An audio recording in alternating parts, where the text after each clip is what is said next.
E.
Okay, there's just one of them.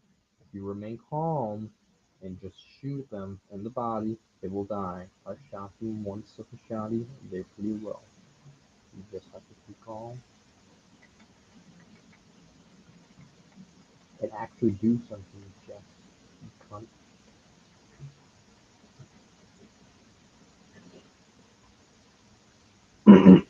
Oh, you're trustable, Matt. Shit, trustable. You just have to right.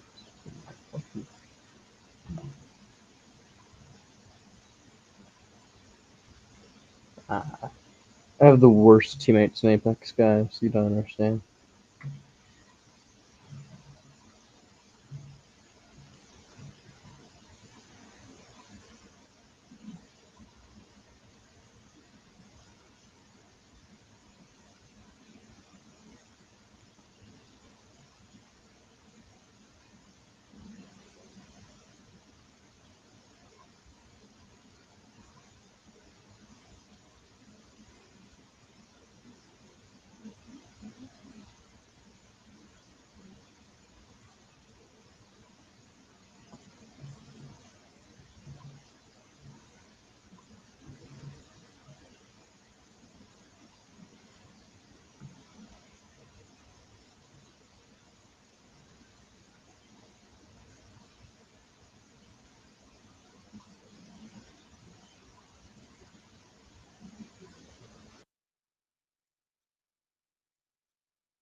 Welcome.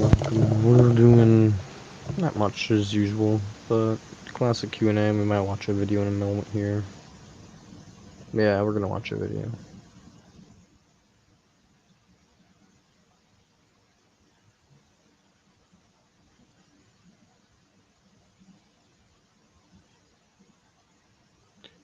We are gonna watch.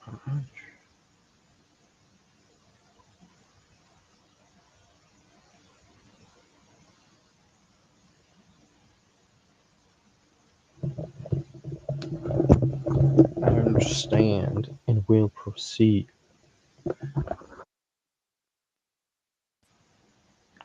Be prepared.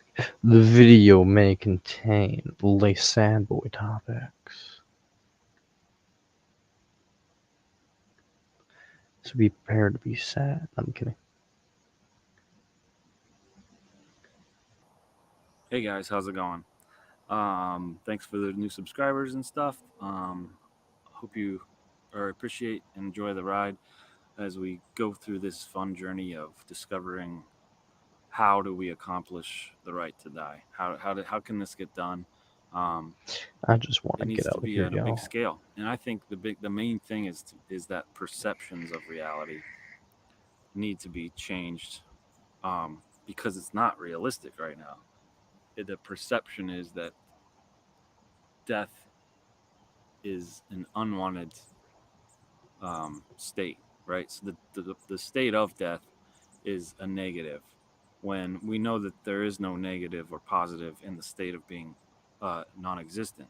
So we more so just need to change the perception of how death comes, the process of death. Ultimately, that's really all people care about, right?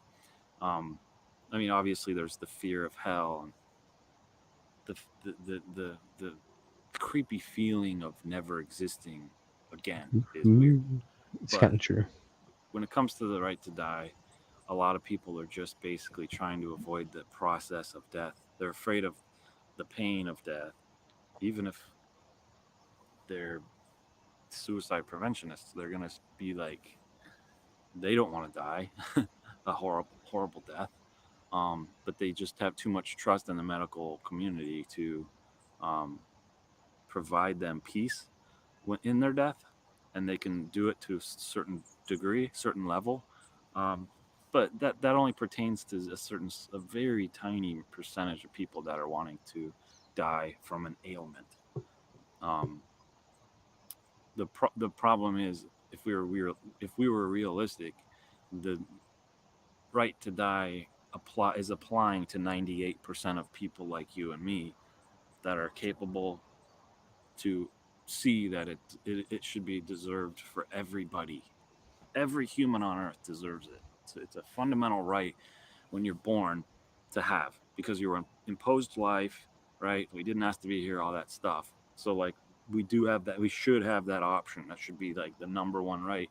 Um, but yeah, of course, there's going to be degrees of monitoring within that. No problem. You know, um, the legislation can easily be we can manipulate, I think, the legislation to sway in our favor by uh, you know what I mean, by pandering to their needs of their psychological needs, right? That like, oh, as long as we know that the prevention of misconduct of this law or ability is not going to be abused, right? So that's fine, whatever. Go ahead, have your little thing where it says 5-year-olds can't, you know, or and I understand it. Sure, 5-year-olds aren't allowed to have it because they stubbed their toe. 14-year-olds aren't allowed to have it just because their boyfriend dumped them. We're I talking get it. about euthanasia right Yeah, now. but they're still allowed to go through the process of applying for a peaceful pill or peaceful death, whatever it would be. Um, so basically, getting back to the main point here is perception, right? We need to change the perception of what death with dignity is. because right now people think it's suicide, and almost that word alone has so much baggage. I don't even want to even use it. We have to use it in our debates, um, to talk about against people Personally, I saying think suicide is bad and this and that. But I agree. The one thing I'll agree 5-year-olds with should them be on is allowed to that kill the themselves if they word want to. suicide has bad. And I personally think that if you're 14 and your boyfriend or girlfriend breaks up with you and you really just think fuck life after that, hey, you know what? Sure, it's probably gonna get better. But honestly, life ain't really worth to begin with. So if at that moment you say fuck life, honestly, it's probably the most accurate perception of life you'll have until you get exposed to something like efilism and really fucking feel it. So what? Yeah, I mean, hey, all I'm saying is I don't encourage suicide, but I'm just saying like if you want to do it, it's just kind of like it's not bad in itself. I mean, it's bad if you're a person that could be productive on a utility sense, but yes, you quite literally are just a tool. You are good Baggage. as a tool, Whenever someone just says the and just word, as it's you almost wouldn't like break a good saying the N tool, word or you something. Like shouldn't break you yourself. say the word, instantly there's this visceral You're reaction to functioning. people saying, thinking gruesome, horrific, awful death, right? And I get it. And so we kind of just have to change the conversation to something different. It needs to be changed to, um, well, if this was an option for people, they could eliminate so many aspects of this process of dying, which is, or the process of suicide is finding someone in a hotel room all mangled, someone jumping off a bridge, or the family walking in on the person that did some violent death.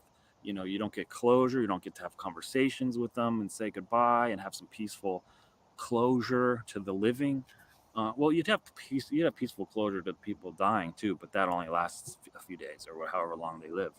Um, and so that perception is, I think, appealing when you're really trying to convince people that the right to die is a good option, because you sell it in a way that sounds like you're just being compassionate, which is all what we're doing, right?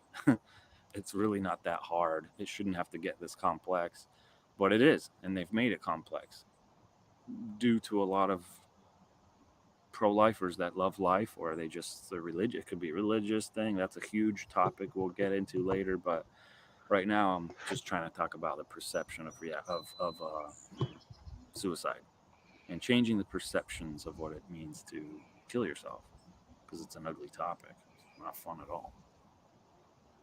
It's not fun at all. So how can we do that? How can we do that? How can we change the perception of this whole thing called suicide? And we just have conversations about it, and have conversations saying, well, if it was legalized, for one, we know prohibition causes a black market and causes all kinds of evil doings. And if it was legalized, for one, guaranteed 100%, the people that would be committing suicide would be doing it in a peaceful way. Period. I mean, you can't argue against that. Are you still going to have people that have an emotional thing to something and they freak out and they drive off a cliff or whatever? Like, you can't. Nothing's ever going to be able to save those people.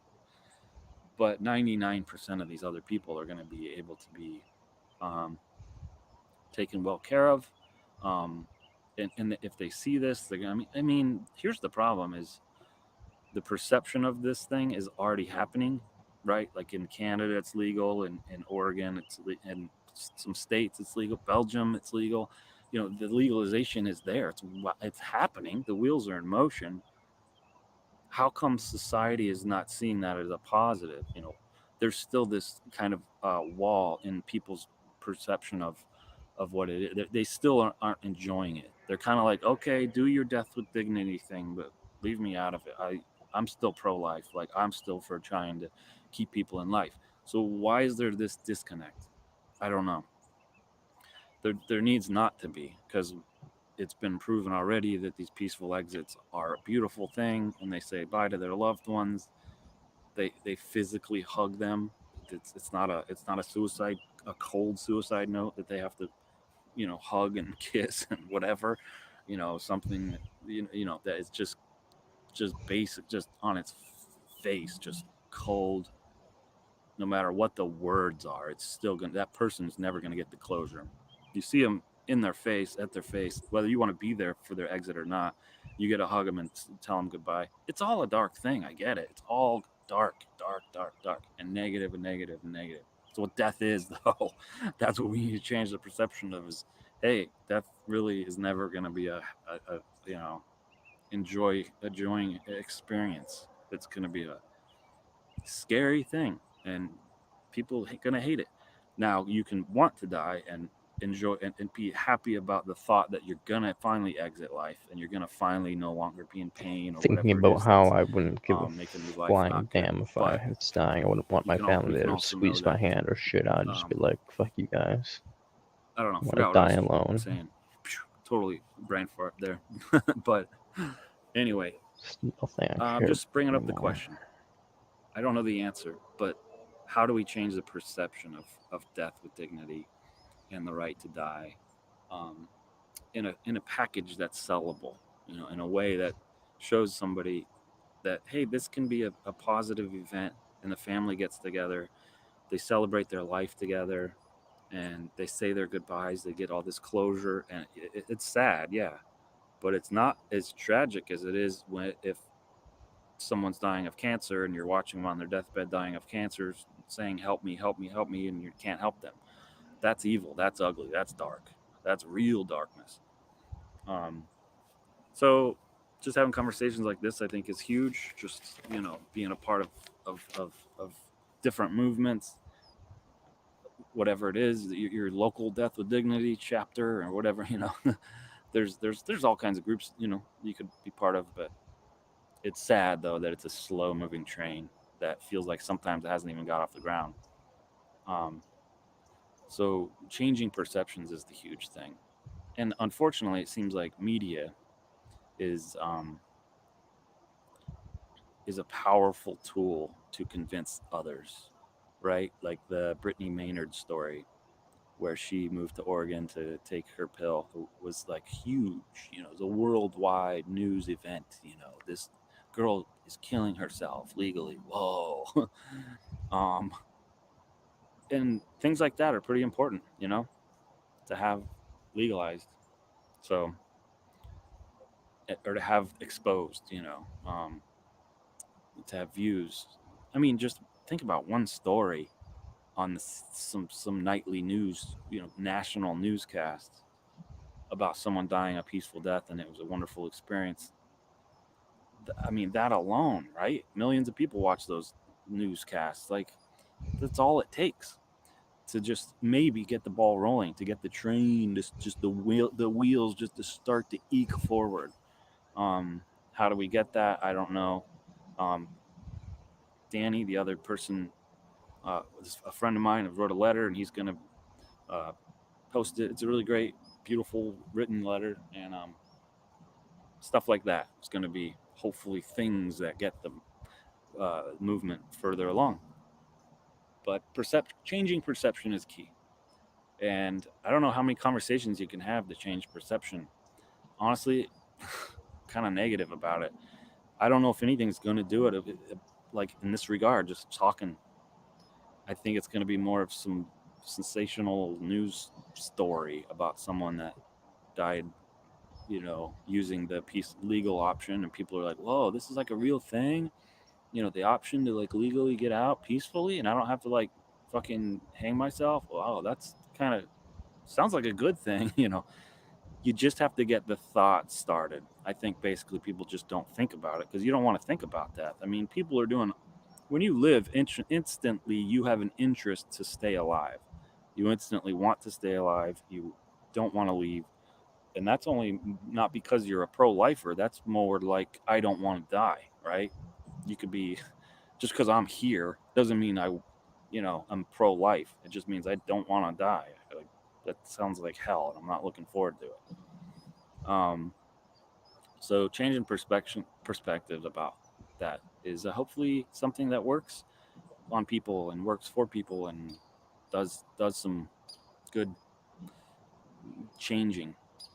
I think that's going to be huge. Kind of like the atheistic the atheists, on YouTube or whatever. I think they changed a pretty big deal of people. They changed me, and that was awesome. And I think it's the same kind of conversations that need to be having. They just need to be had more often. Something's over there. It's a bear about to kill me. Um, they just need to happen more often, right? Like imagine if there was like 1,000, 5,000, 10,000 new YouTube channels that were talking about the right to die.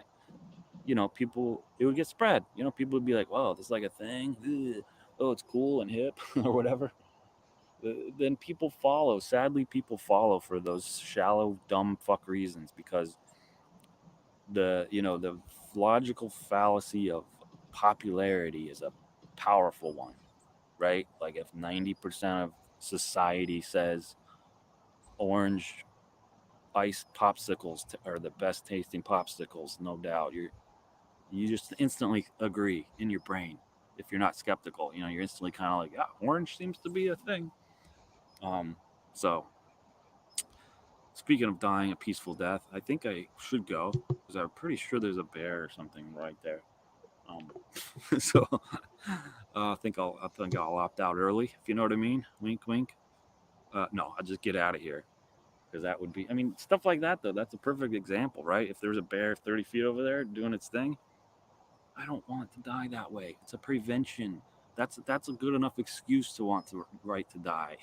I want to get out early before later because usually later is the most painful way, right? So there it is. Just a couple words on the perception of life, of perception of how do we move along this right to die thing as a positive uh, perception. And I've probably said the word perception 500 times. So thanks a bunch for taking the time to listen, and I appreciate everybody that takes the time to watch and hear. And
All right, so I've been trying to make this video for like 30 minutes and it just hasn't gone well. And I just sparked up a blunt, so that might help me a little bit. But the marijuana has really changed my voice up a lot. It really has. So, yeah, I'm kind of just trying to avoid speaking, but I just am triggered right now. That's all I can really say. Like, it's like the anti-natalist community or whatever you want to say. It's like that little talk show with that guy comes on every weekend, and he has parents of many, like many children, and just doesn't care to say anything to them about anything. And then the whatever, the Nazi leader among them on Sundays, just goes in and destroys me as much as he possibly can. After he's made remarks about parents not being called out for, I guess, not reinforcing their bad habits, not reinforcing their. I mean, if you want to call sex a habit, it doesn't really matter at this point. I mean, sex can obviously kill, but I mean, what habit can't really kill you if you think about it? I mean, everybody's prone to suicide. It's not that big of a deal. People shouldn't be afraid of it. But it's just this this bad apple syndrome or whatever, because if you become a philosopher, then you're just some bad person. You just have bad qualities that aren't representable by society as anything good or pleasing. So you have to be labeled you can't be labeled an atheist if you talk anything about religion, which all of the philosophers in my mind do. They just talk about religion either overtly or subliminally, whatever context they're doing it in. It still gets across the point that it's sort of bullshit, or that it needs to be recognized as like a tool rather than I don't know, like a real institution or something. But still not based in reality or something relative to the conversation. Like, well, why should these parents be able to go on acting like it's okay?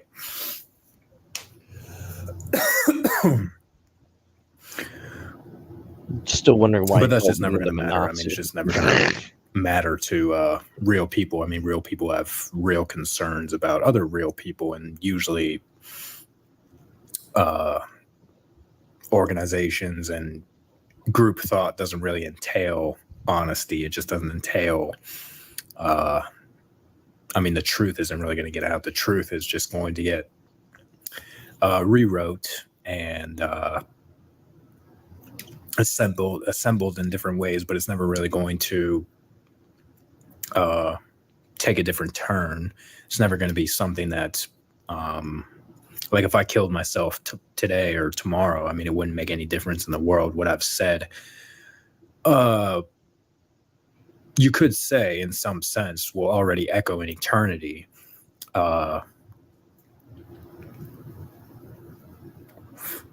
Even if I had never contacted the organization efilism or antinatalism in the first place, like the social media groups, it's still my words would still have been echoed in eternity. There would still be that thought of that that person who killed themselves before they ever got their message out. And so it still wouldn't make any difference. There's still logical implications of using your imagination to the degree that, well, it just totally cancels out any possibility for this substratum of ideas and philosophies and representations to actually, I guess, make any difference in the world, because we're not arguing whether or not people are good and evil. We're arguing whether or not this person is good or evil, or whether or not this time or moment is good or evil, or what.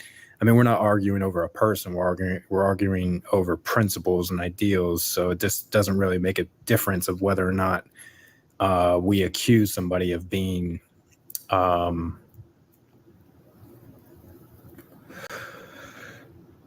a good, honest person or not. It just doesn't make any difference, because it's not a judgment of the person. It's a judgment of the act. So, and I think that's always been the way in philosophy. That's always been the gnosis. So why would it make any difference to me how somebody in the organization treats me, especially if it's the leader of the organization or a general of the organization? I mean, it just doesn't matter how any of them would treat me, so long as I'm still comfortable in my position, still comfortable in my beliefs. So why do I need to listen to any and everybody about the same thing over and over again at all? I mean, how am I even going to survive without doing that is basically the message I'm hearing. And I don't really need any of that at all. Somehow I survive without filling my head up with basically other people's perplexities, other people's nuanced lifestyles and nihilistic imaginations. I mean, nihilistic machinations. It doesn't really feed me. I mean, it does feed me knowledge, but only to the extent that I can't use it myself, because I can't really act like not just stealing other people's information. So that becomes a problem.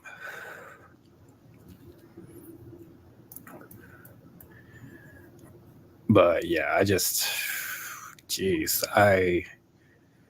don't even know. I don't even know why I make these videos. I don't even know how people watch these videos. I don't really think people do watch these videos. But I mean, I put that. I kind of categorize myself. I mean, because I can respect my thinking and understand my lines of thought, and understand how they're not going to change, and understand how my rationalizations aren't really going to be absolutely logical. They're definitely not going to be absolutely logical. So why should I even try to play that game with myself? If I don't see anything that's absolutely logical in the world, then why should anything else be?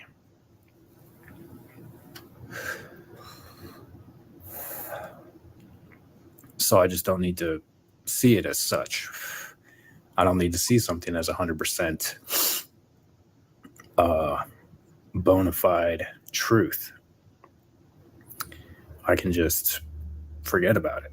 I don't know about that. So, yeah, that's probably going to be a problem that I deal with for the next 5 minutes or 5 days or 5 years. I don't know. But no, I really don't know how I'm going to survive the next 5 years of my life. I mean, I really don't know that. So why would I ever think that there's something I can do to actually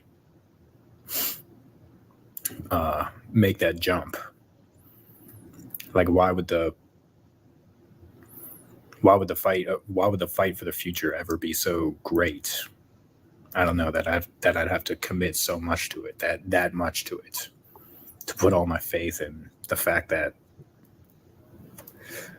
I might be alive in 5 years when I really wouldn't be. I mean, just so not really making sense of the whole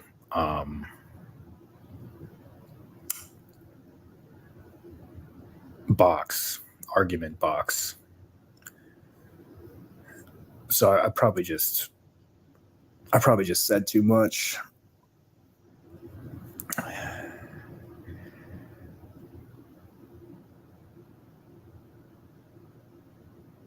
But yeah, I just I'm okay with not understanding people.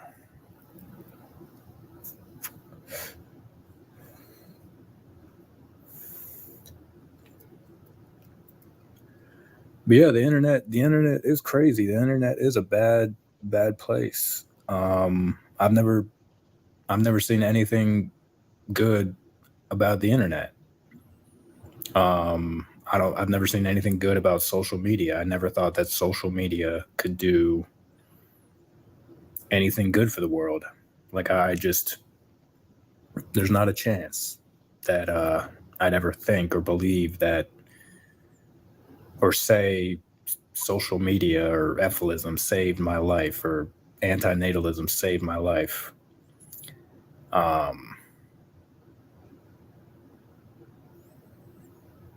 It's just a little bit too much to say.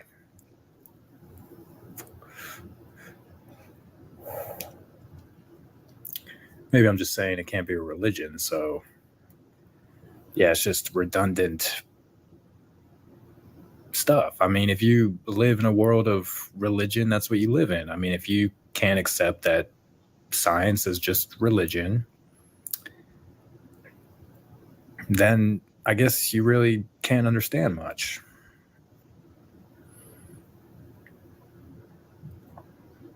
I mean, let's just say it is happening simultaneously, and it's atoms and energy or psychology and evolution. It doesn't really make a difference, but whatever is happening simultaneously to the other.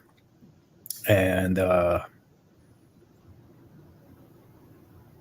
yeah, then you can't really get out of that one. I don't know what I'm trying to say anymore. Me running too high.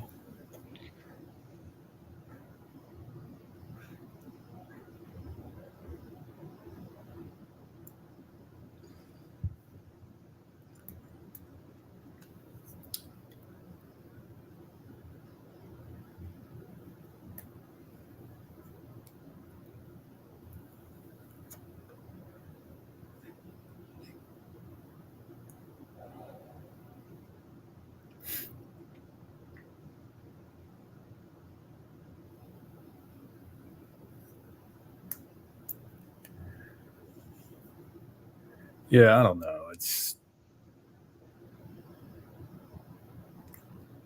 I don't like listening to my voice anymore, which is a good thing. So yeah, I don't know. Probably stop making videos soon.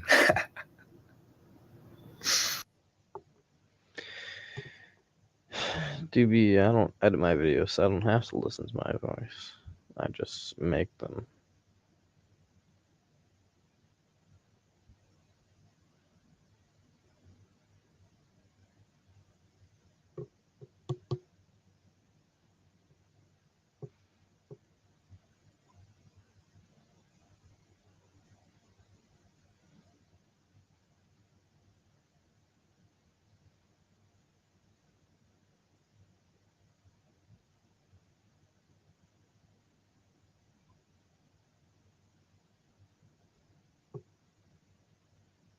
It's an interesting concept. 4 billion years, 2 billion active years of evolution. Interesting characters grew out of it, tyrannosauruses and whatnot, lots of stuff on Earth. But it's a tragedy.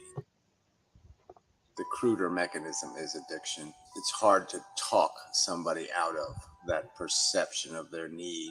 Their need seems real and visceral. Mere words just don't suffice. They perhaps need some kind of an experience that displays their vulnerability or the threat to their function in terms of the bag of experience that is their life. They need something, a bigger stone of lead to sink the bag under the surface and to give them the perception that they didn't win the game. The game beat them, and it's going to beat most living things. And that understanding is arrived at without any profit. There's no profit in me recognizing that all this angst and energy I've invested into my life was quite unproductive. Would have been better off never to have had the compulsion, never to have had the addiction to beauty or cigarettes. Like I say, I can understand that this is a bad thing mentally, but I can't feel it because it's still something that I find desirable. So I could argue that it's as true as that statement. This is a stupid, dumb addiction, and so is this. Knowing is not necessarily feeling, and people live by what they feel, which is a problem because they just don't realize they don't have to be bugs. They can step beyond the psychology that's trying to engineer their fate. The DNA molecule's voice is just one voice. It doesn't have to be the only voice in your head. You can have better voices in your head, giving you some context and helping you understand that advocating for life means that you're advocating for the average life in a sense. The average life now is born into poverty, and I don't think you'd want to live that life. You might be attached to your own life, your own values, your own sensibilities, your own definition of beauty. And I don't think you'd really want to be one of them, having those sensibilities and those values and being compelled to behave the way they behave. I don't think so. If you think about that, I think that'll scare you a little bit. Being the average human. Go look up what the average human is. Do I want to be that?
Jesus is just some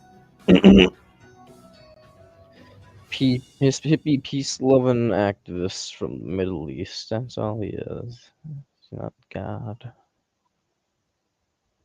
He's not my I'm an Lord. ethicist, an extinctionist. What evidence is there that sensation has something to do with intelligence? I mean, high intelligence. No evidence that sensation cares about how intelligent you are. Capacity to feel was something that happened a long time ago in evolutionary history. And the fact is that doing our thinking thing might make us less sensitive. We might have dulled our senses to be able to do I this don't care about wealth vocabulary either. thing and to compose sentences and communicate with language. We might be a lot duller as a sensual organism than the rest of the little beasties running around.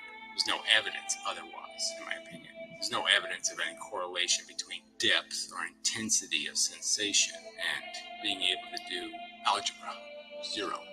I think everything should, as soon as possible and as gracefully as possible, go extinct. Because there's no form of life that is reasonably efficient. It's all unreasonably too expensive for the nonsense that it is, which is build a hill, fall down the hill, build a hill, fall down a hill. Make a need that doesn't need to exist so you can satisfy it in some silly way. Make a whip so you can create a shield against the whip. Stop making shit and then you don't have to clean it up. Not complicated. Really isn't complicated. The statistical truth of the world as it is that the more intelligent somebody is, the less likely they are to have kids. Most people right now aren't having kids sufficient to maintain human existence. Most people, 80%. And it's only a small percentage of the human race that's creating all of the growth in population. It's just a matter of getting the 80% or some percentage of the 80% to acknowledge a responsibility to stop the 20% from acting irresponsibly. You don't want them raising the next generation anyway. You don't want the next generation of the human race to be raised in ignorance and squalor. It's stupid. You don't even have to be an anti-natalist to recognize this is a train wreck. I mean, you're just asking for idiocracy. Making desire, creating it where it doesn't exist, making the hungry thing so you can feed it gruel. You can't make that reasonable. The thorn has to go in before you can feel the pleasure of its removal. And that's what your maturation is a bunch of thorns going in. And some of those thorns you're never going to remove. You'll only get a glimmer of what it's like I know. not It's to have them. That's how the game works. It's not a ecclesiastes. positive I'm game, aware. it's a negative game.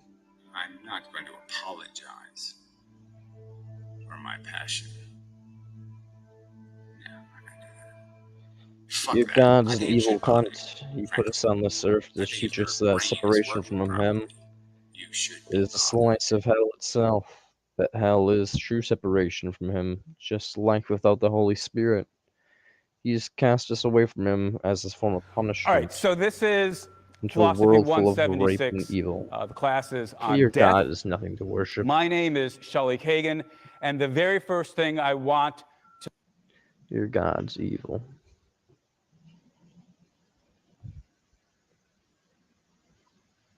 He's like an abuser, abuse victim, trying to make them reliant on him.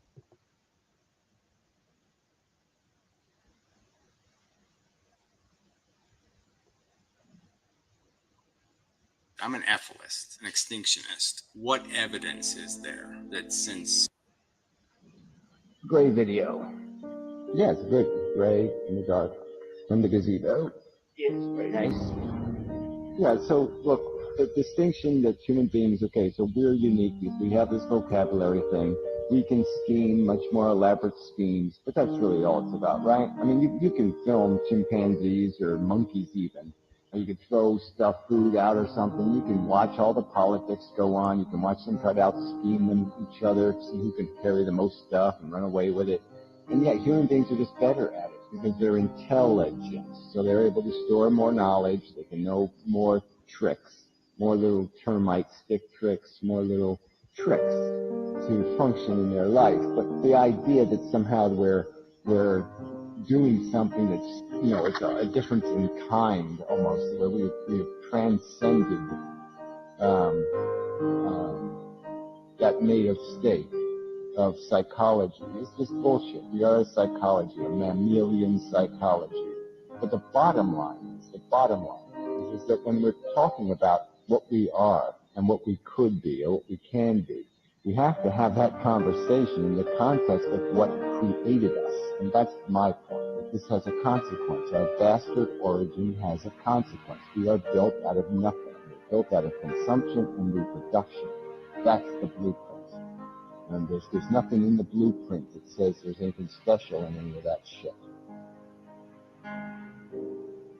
And so through 2 billion years of serious evolution, yeah, we've got sentience, we've got ability to feel, and we've got an ability to think. And unfortunately, most of our thinking has to do with satisfying our feelings. So we're motivated by desire, and most of those desires can be fairly described as addictions. And a state of perfection, a maintainable good state, is a very rare and hard thing to grab hold of, to maintain.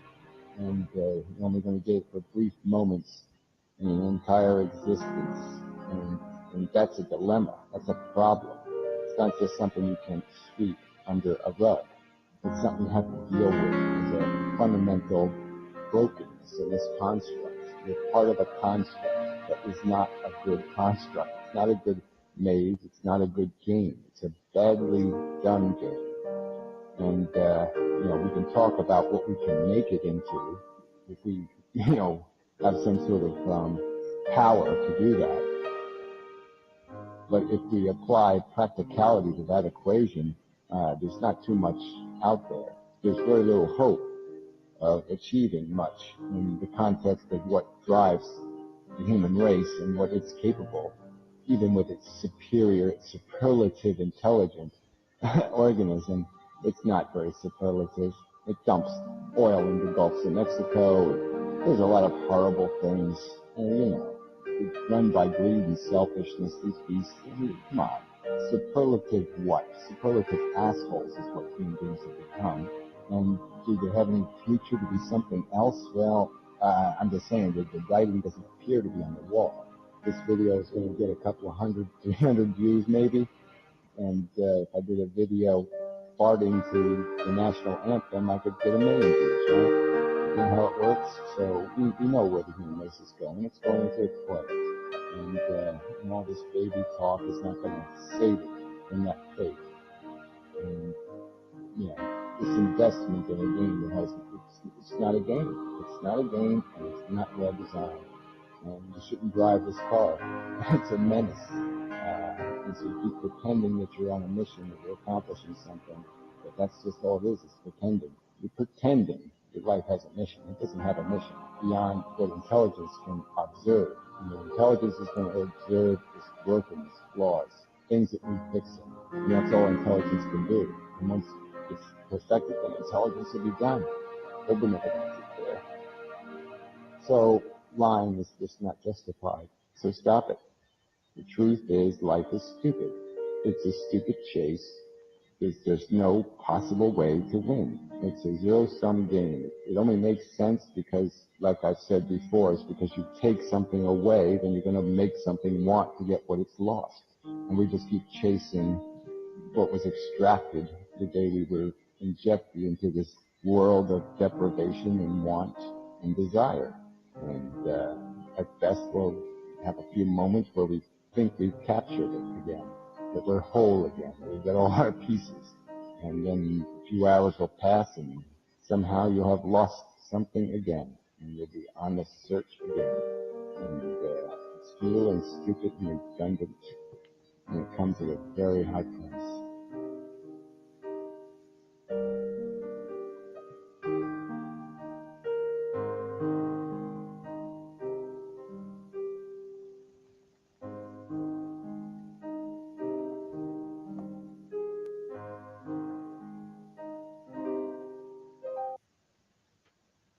If you think life sucks, then stop whining and do something about it, or be quiet. So, I'm one of the Frankenstein monsters at the bottom of the hill, and instead of going up and just stabbing you fuckers in the neck, I'm arguing, saying, look, Dr. Frankenstein, I don't appreciate what you're doing. It's one of the victims who falls out the back door, okay? And we're kind of just miserable and dark, realizing that life is futile and stupid, and I'm living on a planet full of fucking ignoramuses. We'd like you to stop doing the experiment, please.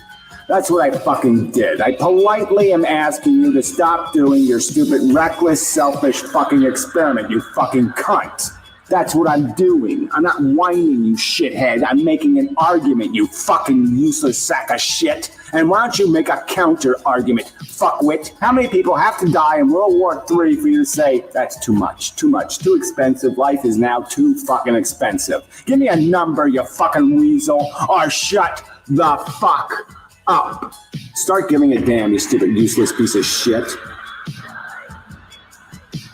Fuck you. I hope you die horribly, because you have earned it. You have earned the same kind of callous disregard for your welfare.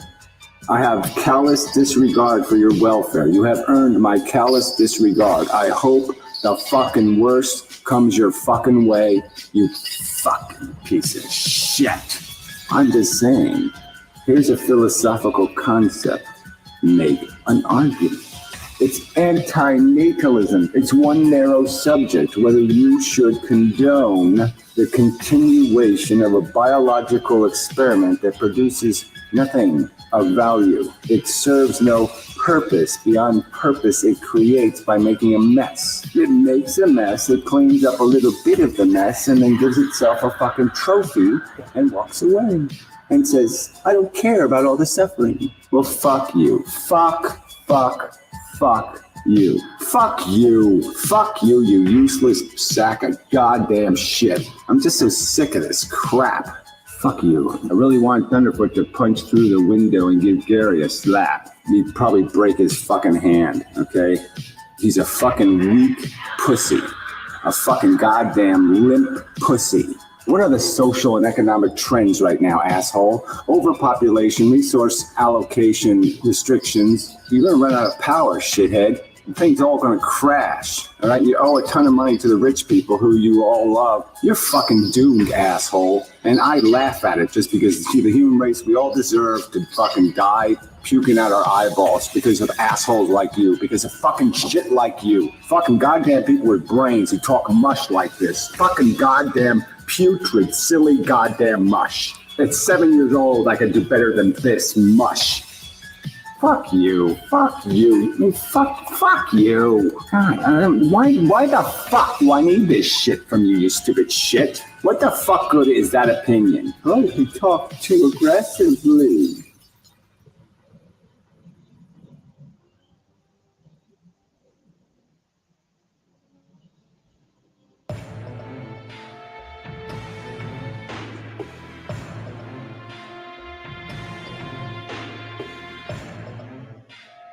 People keep voting for these goddamn baby-kissing lying bastards instead of voting for people with goddamn pitchforks in their hand. It's time to vote for a law against liars and cheaters.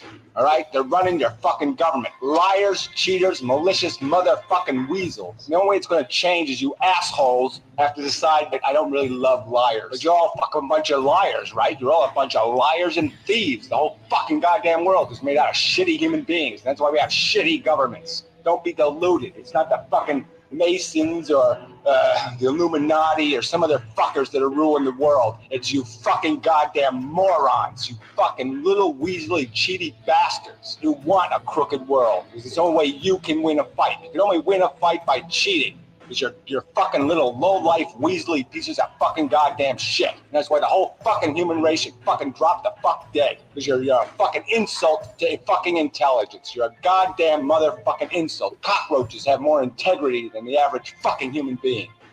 So fuck you all.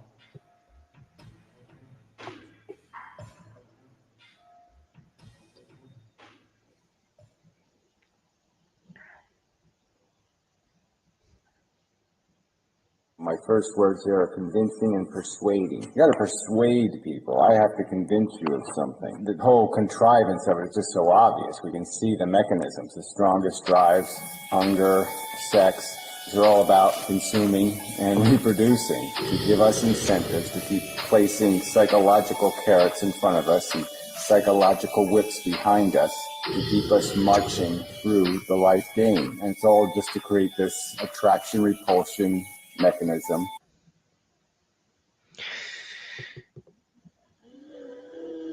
Life is just life. I got told that today and yesterday. Yes. Life is life. A similarly simple and what should be self-evident and uncontroversial fact is that life serves no function in the universe. The universe doesn't need it, and none of us needed it prior to our conception. Life is life. Life is a mechanical process, nothing more, nothing less. There's nothing dignifying about a body breaking down, rotting every freaking day. Just consuming, reproducing molecules. It's mechanical function. Life is a requirement of all harms. No harms exist without it. We are inhabitants of a vessel that is going to nowhere land. We recognize the mechanism and we want to end it. Have the intelligence, A, not to be blinded by the pursuit of money, sex, and power, and B, to take the clues that are offered and to put those clues together and to solve the puzzle and to not waste a lot of time with distractions and irrelevancies. That's what Buddha did. He saw the sick man, the old man, the dead man. He said, I figured it out. I got it. I'm going to go be a yogi. Contrast that with everyone else, the rest of us, right? How many of us have never been sick? How many of us have never had a person in our family who was sick? How many of us don't have anyone in our family who's growing old and feeble? And how many of us have never experienced a death in our family? None of us. We've all experienced those things. And yet, most of us, in spite of having experienced those things, are busy spinning the wheel, playing the game, pursuing all the trappings of money, sex, and power to the utmost of our ability. The better job, the higher salary, the bigger house, more furniture to put in the house, the more beautiful wife, more handsome husband, the fancier car, the vacation home, more vacations, better food, better drink, etc. That's how most of us are engaged with this pursuit of money, sex, and power. And we never get off that hamster wheel. We never stop playing the game long enough, or just stop long enough to look at what's going on, to work on the value equation, to pull out the scales, say, here's the broad and deep pain and suffering, goes on the left hand. Let's balance that against all the trite pleasures and delights, the chocolate-covered strawberries that go on the right. Do the scales balance? Most of us never even bothered to work on that equation. The Buddha didn't even waste his time with that. He knew instantly what the truth was. Of course the scales don't balance. Not even close. Not he even didn't even bother with that. close. Really, this isn't, in principle, a very difficult thing to understand. You don't need to rack your brain with a lot of torturous philosophical struggle. You don't need to have a library full of books and read Sartre and Schopenhauer and Nietzsche, or even David Benatar. There's nothing wrong with that. It's better than going to the bar and getting drunk, but you don't need to do that. This is a fairly simple, straightforward concept that anybody can understand if they put their mind to it. Life is suffering. Life sucks. In short and remembered, life is absurd. The stain upon this earth. I know what life is. I know that life is pain. I know that life is suffering. Suffering for no reason. Life is infinite being that can only be finite if we end life itself. All we can do is end life. It's time to end life's drunken reign on Earth, and that is by preventing further existence of it. You either get it or you don't.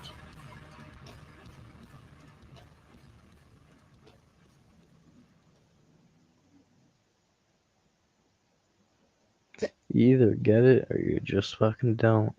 This is But you can ask 2.0, questions, and I you're will not ready answer. for it yet. I'm going to predict that the future is going to throw it back in your face because this is Maybe going away. wrong. Yeah, the truth is being revealed. Life is can't stupid. get it. It's all been a delusion. Your culture, your maturation, your Santa Clauses, your whole hopeful kind of perception of things, your little magical, oh, look at this sparkly star kind of bullshit. Yeah, it's all bullshit. It's just that bullshit. It's crap that's been contrived into you. It's been imposed on you by the media, by your culture, and it's just a big fat lie. You people all got suckered by the Christian religion that built this culture, and you have accepted all of its norms and means, in a sense, its values. Except for these minor ones of don't beat up on the homosexuals and let women abort their babies. But beyond that, they're Christians in your perception of the world. You still think it's some sort of benign, that it's a mechanism, a game worth playing, that this is a godly type creation, that we could somehow get back to the Garden of Eden, where we're chasing more rudimentary and crude Cheetos. So the Cheetos will be much simpler. But that's all it'll be. It won't be any different. It'll be the same wheel-whapping nonsense for nothing, redundantly done over and over and over again, while a molecule replicates itself and uses you as fodder, and you're going to keep pretending there's something else going on. Well, there's nothing else going on. There's a DNA molecule manipulating you to reproduce itself. You've been totally duped.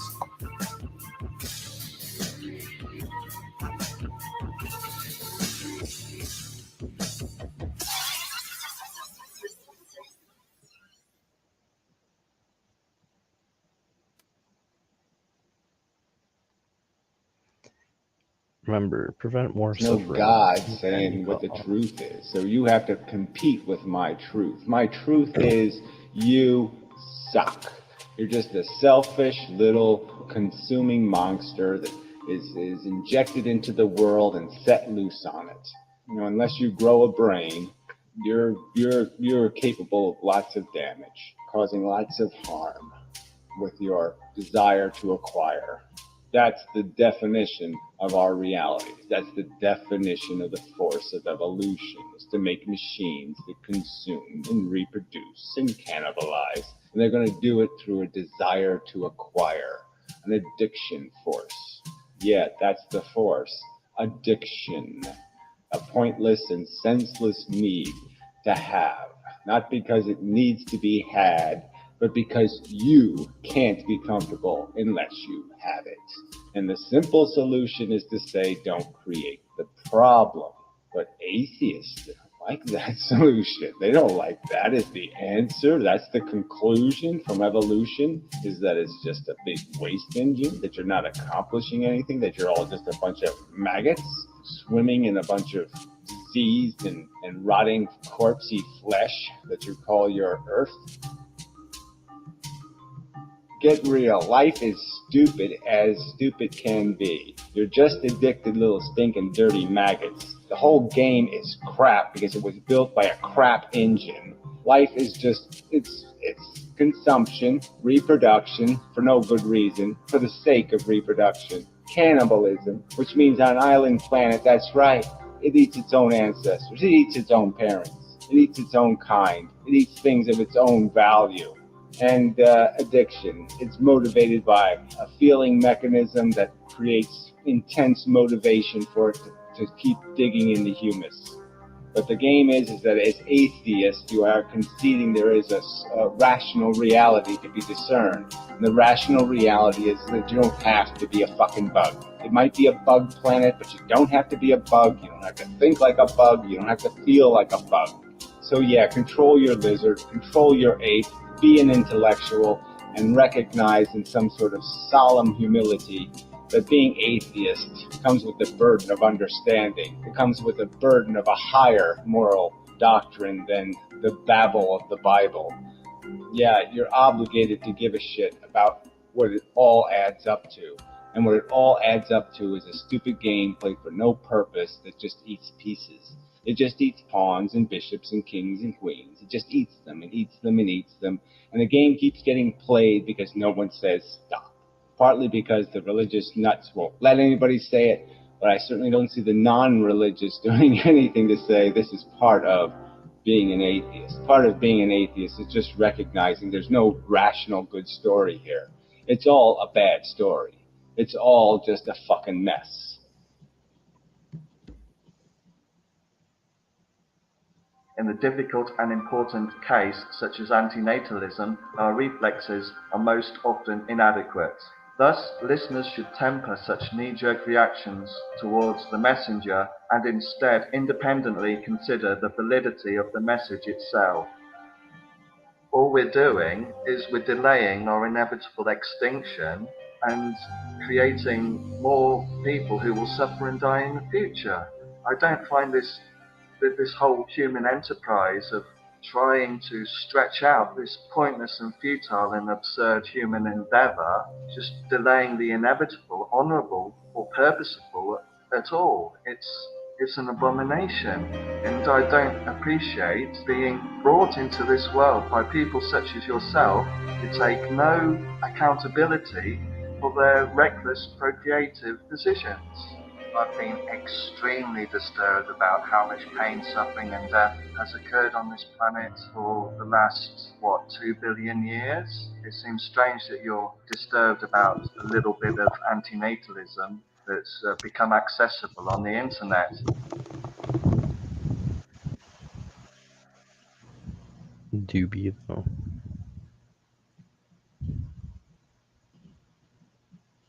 Ah, this is a goodly spot. Right by the fallen trees. Alright, so death as the deal maker, that somehow death gives us an incentive to get something done or somehow. I don't know, man. Like, when it comes down to it, it's just so easy. It's an easy fucking thing to get across. It should be easy to get across. Like, if there's such thing as wrong in the universe, it is causing unnecessary harm. Like, it's pretty obvious that causing unnecessary harm is a bad thing. We all experience pain as a bad thing. I experience an ought that I ought not to be in pain, and given the fact that we're all equal in value, that means that you guys ought not to be in pain. So it's like, it seems pretty obvious to me that, like, given that fact and that you shouldn't cause unnecessary bad things, aka unnecessary pain, birth, given the fact it's not necessary to give birth, it's not necessary to have a biological child, and if you really want a child, you can adopt.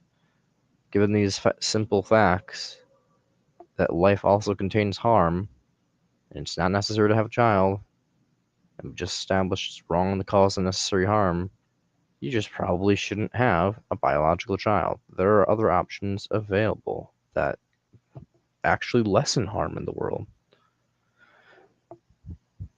Hi, this is Diantinatalist. I don't believe that. It's okay. Who's Diantinatalist? Is Diantinatalist that woman? I forget. I think Diantinatalist is that woman with longer brown hair and glasses. I don't exactly remember. If that is her, then hello. Either way, hello. But, if it's you, the person that I recognize, then hello, I recognize who you are.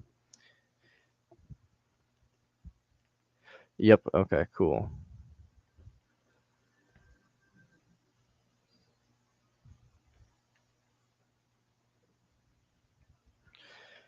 yeah, big vibes tonight. We're just playing some Fortnite, talking about ethics and stuff. I mean, it's really a hopeless world, man. Like at the same time, like I do a lot of things, and I've had a good experience, two good experiences today. Like an antinatalist couple came up to me while I was doing my street activism, and they were like, "Yo, I had no clue there were activists in Green Bay. Like that's so cool." Blah. Are you part of an organization? And I'm like, not really. Just kind of doing this by myself. Sad racks. But if you want to get involved, go to stophavingkids.org and print out yourself out a banner and go to like a local sign shop and get it printed out. I'm dying. Fortnite, gosh. But yeah, when it comes down to it, like it was another interaction they had where some girl came up to me and she was probably like in her like a little bit older than me, I think, probably like mid-20s.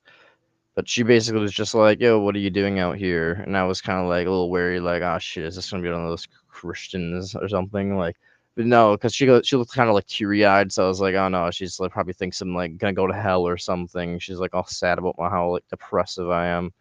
But no, it turns out she actually just wanted to know what I was doing out there because my sign that said "Birth is callous to all suffering and death" like really spoke to her. Like she read my sign and just was like, "Damn, that makes a fuck kind of sense." And she was like on the borderline of tears. So that's pretty cool. I mean, Stop Having Kids isn't exactly in Green Bay. I just kind of printed out their thing off their website. Like if you go to their website, here I can show you. Boop, boop, boop, boop. Click this. I mean, I'm sure you already know, but yeah, you just go to like stophavingkids.org and then go to their get involved, get active, and then go down to their signs and banners. You can go and print out either. I have a sign. I have a couple.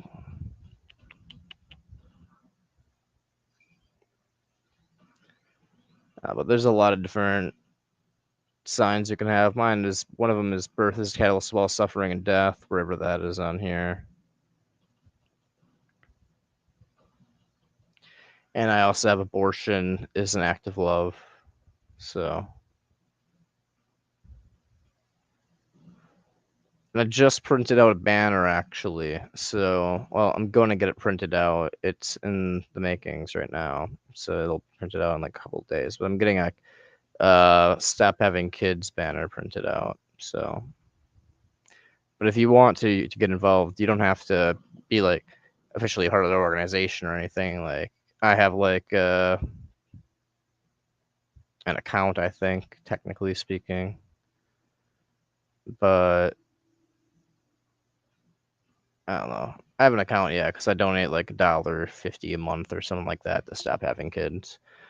But it's not much, but it's just principle of like, I'll send you like a fucking coffee, basically. Buy you a coffee each month. So basically, yeah, it's just like I don't know, like yeah, if you want to get involved with stophavingkids.org, I mean, if anybody that's watching, you just go to the website and print it out. You don't have to be part of an organization in your local area or anything like that. I'm just doing it by myself. Like if you here, I can show you what I did earlier today. Earlier today, I was doing some street activism. Yeah, let's just click like this. Click that.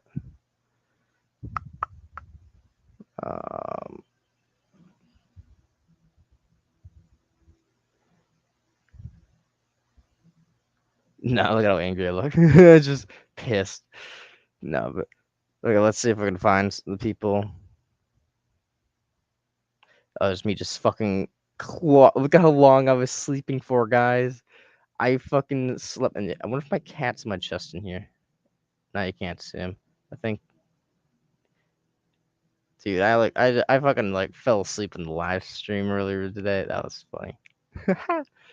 8 hours ago, dude.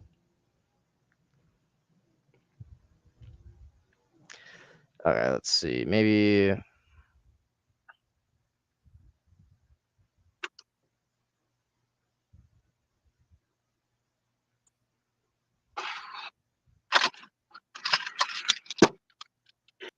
Yeah, I gotta fucking make Of consent. If you value consent, probably don't have a child biologically. Just adopt. Yeah, just sit here for like a fucking 40 minutes. About it. I mean, just see if I can fast forward to like when I have a conversation.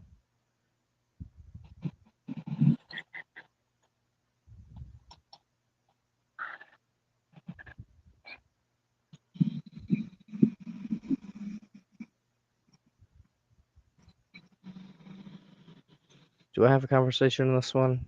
No, I don't think I do.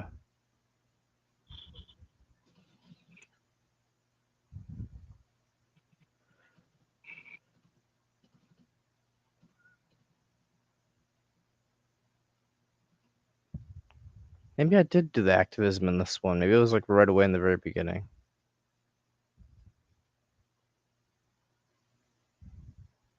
No, I don't think so. Where the fuck did they remove my activism video that I did earlier today? They might have.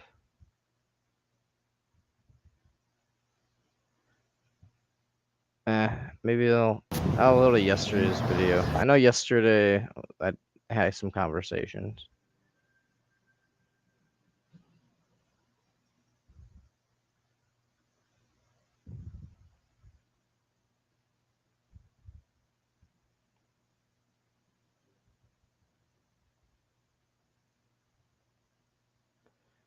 It's person, I guess. Maybe Don't inflict agony on the child by happiness. We all know this means, right? So don't do it. It's not needed. yeah, just yelling people to stop creating needs when they don't need to create needs.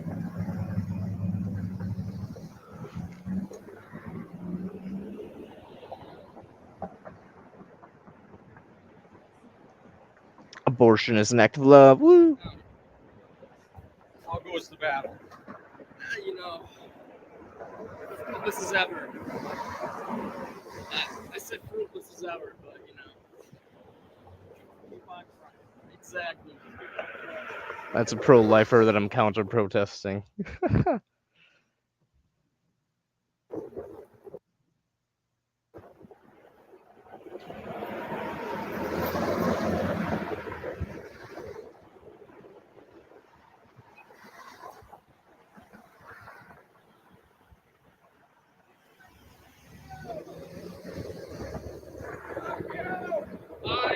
I am pro-abortion. Don't say fuck you. You don't read my sign. If you don't read my sign.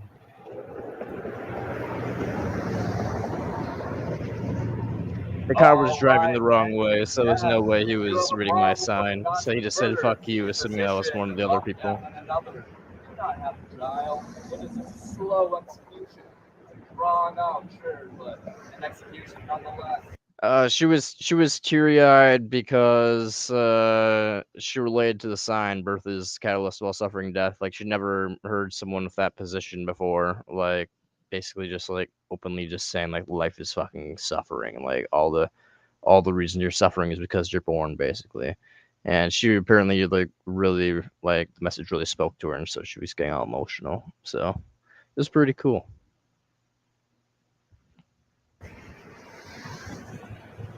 I don't know. I mean, I feel like it would be on video. I just don't. I feel like they might have fucking removed it. The YouTube pigs. Maybe I recorded it on my phone and I didn't upload it. Maybe that's what I did. I don't fucking know. I'll have to check. My phone's being retarded. Okay. Let's see. Take a gander. Let's test. Oh, yeah. No?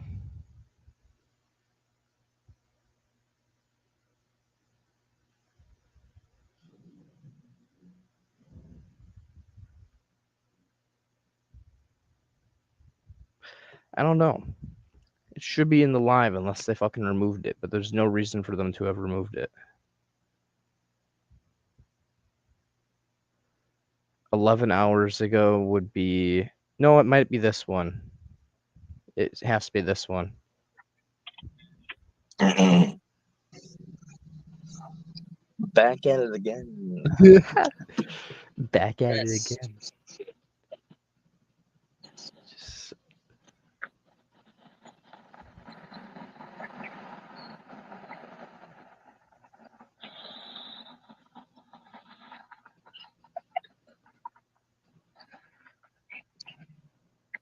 What do you value? Do you value consent? Do you value preventing unnecessary suffering? If you value these things, you should probably not have a child. By having a child, you violate their consent and cause unnecessary suffering. Please don't cause unnecessary suffering. Be a better person. Be a better person. Such an asshole. Be a better person, you cunts. Biological child. No one consented to being born, and it's unnecessary to have a child.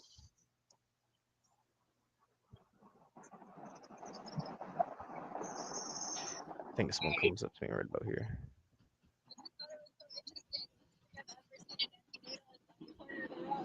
Yeah, I do.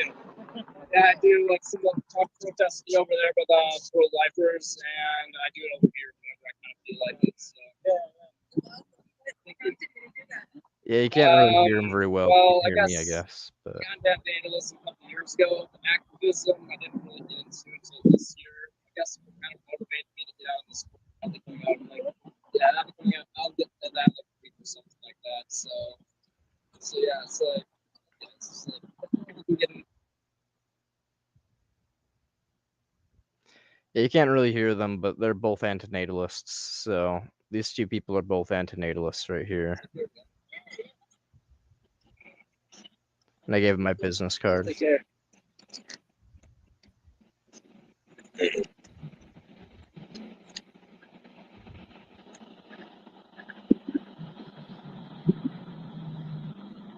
Checking the chat. Let's see.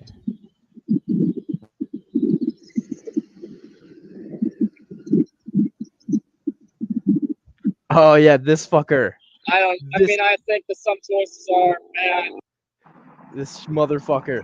I got so pissed at him. He just started saying some biblical bullshit. So I was just like, "Ah, you motherfucker! I'm just gonna start being as disingenuous as possible to this dude, just taking his words and just twisting them to like radicalizing every single aspect of his words to like, I know what he means, but oh boy, what he means implies much more, and I gave zero fucking respect to this guy.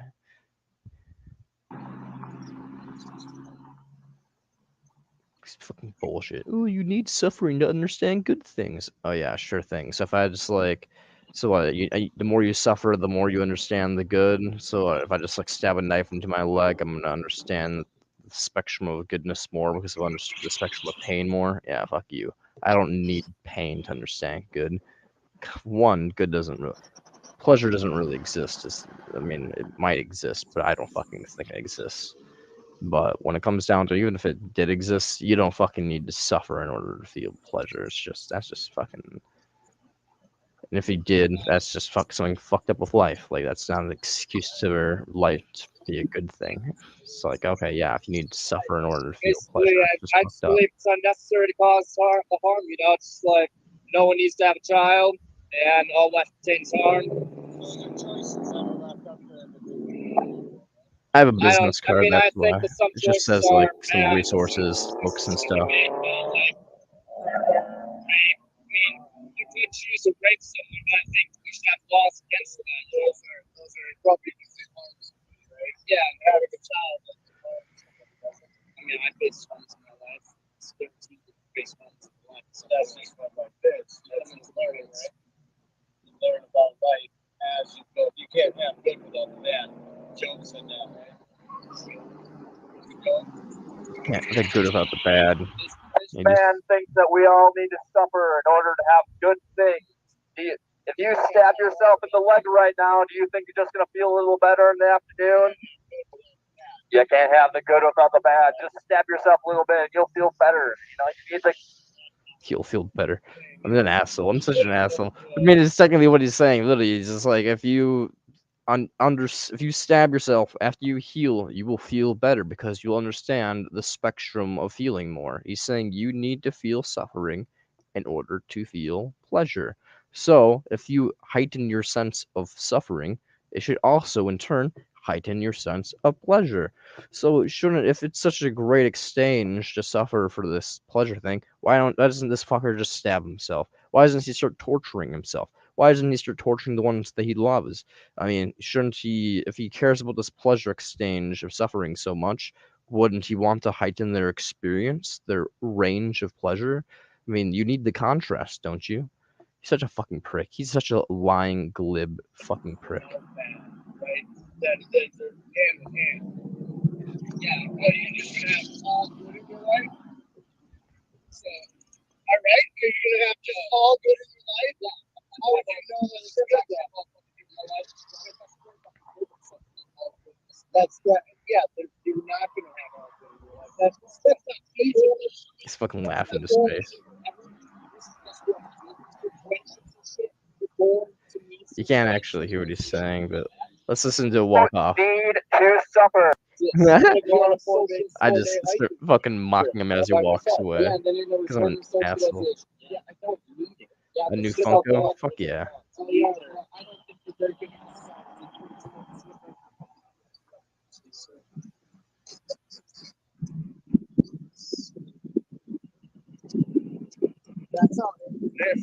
This man walking in a backpack thinks you need to suffer. I think he's a silly little bastard. He just thinks everyone needs to suffer. In fact, the more you suffer, the closer you get to God.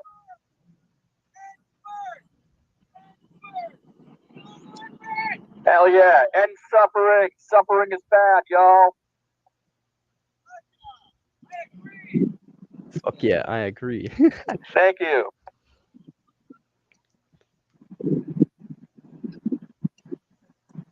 Do you value consent? Do you value preventing unnecessary suffering? If you value these things, you should not have a biological child. By having a biological child, you have violated the principle of consent. But not only that, no one needs to have a child. You can adopt. There are 500,000 children in the United States adoption centers. By having a child biologically, you are unnecessarily imposing death and risk of harm. So please, don't have a biological child. It's a selfish imposition. Based facts. Come on, y'all. If you disagree, put your comments in the comments section. Because based facts right there. That's all I spew.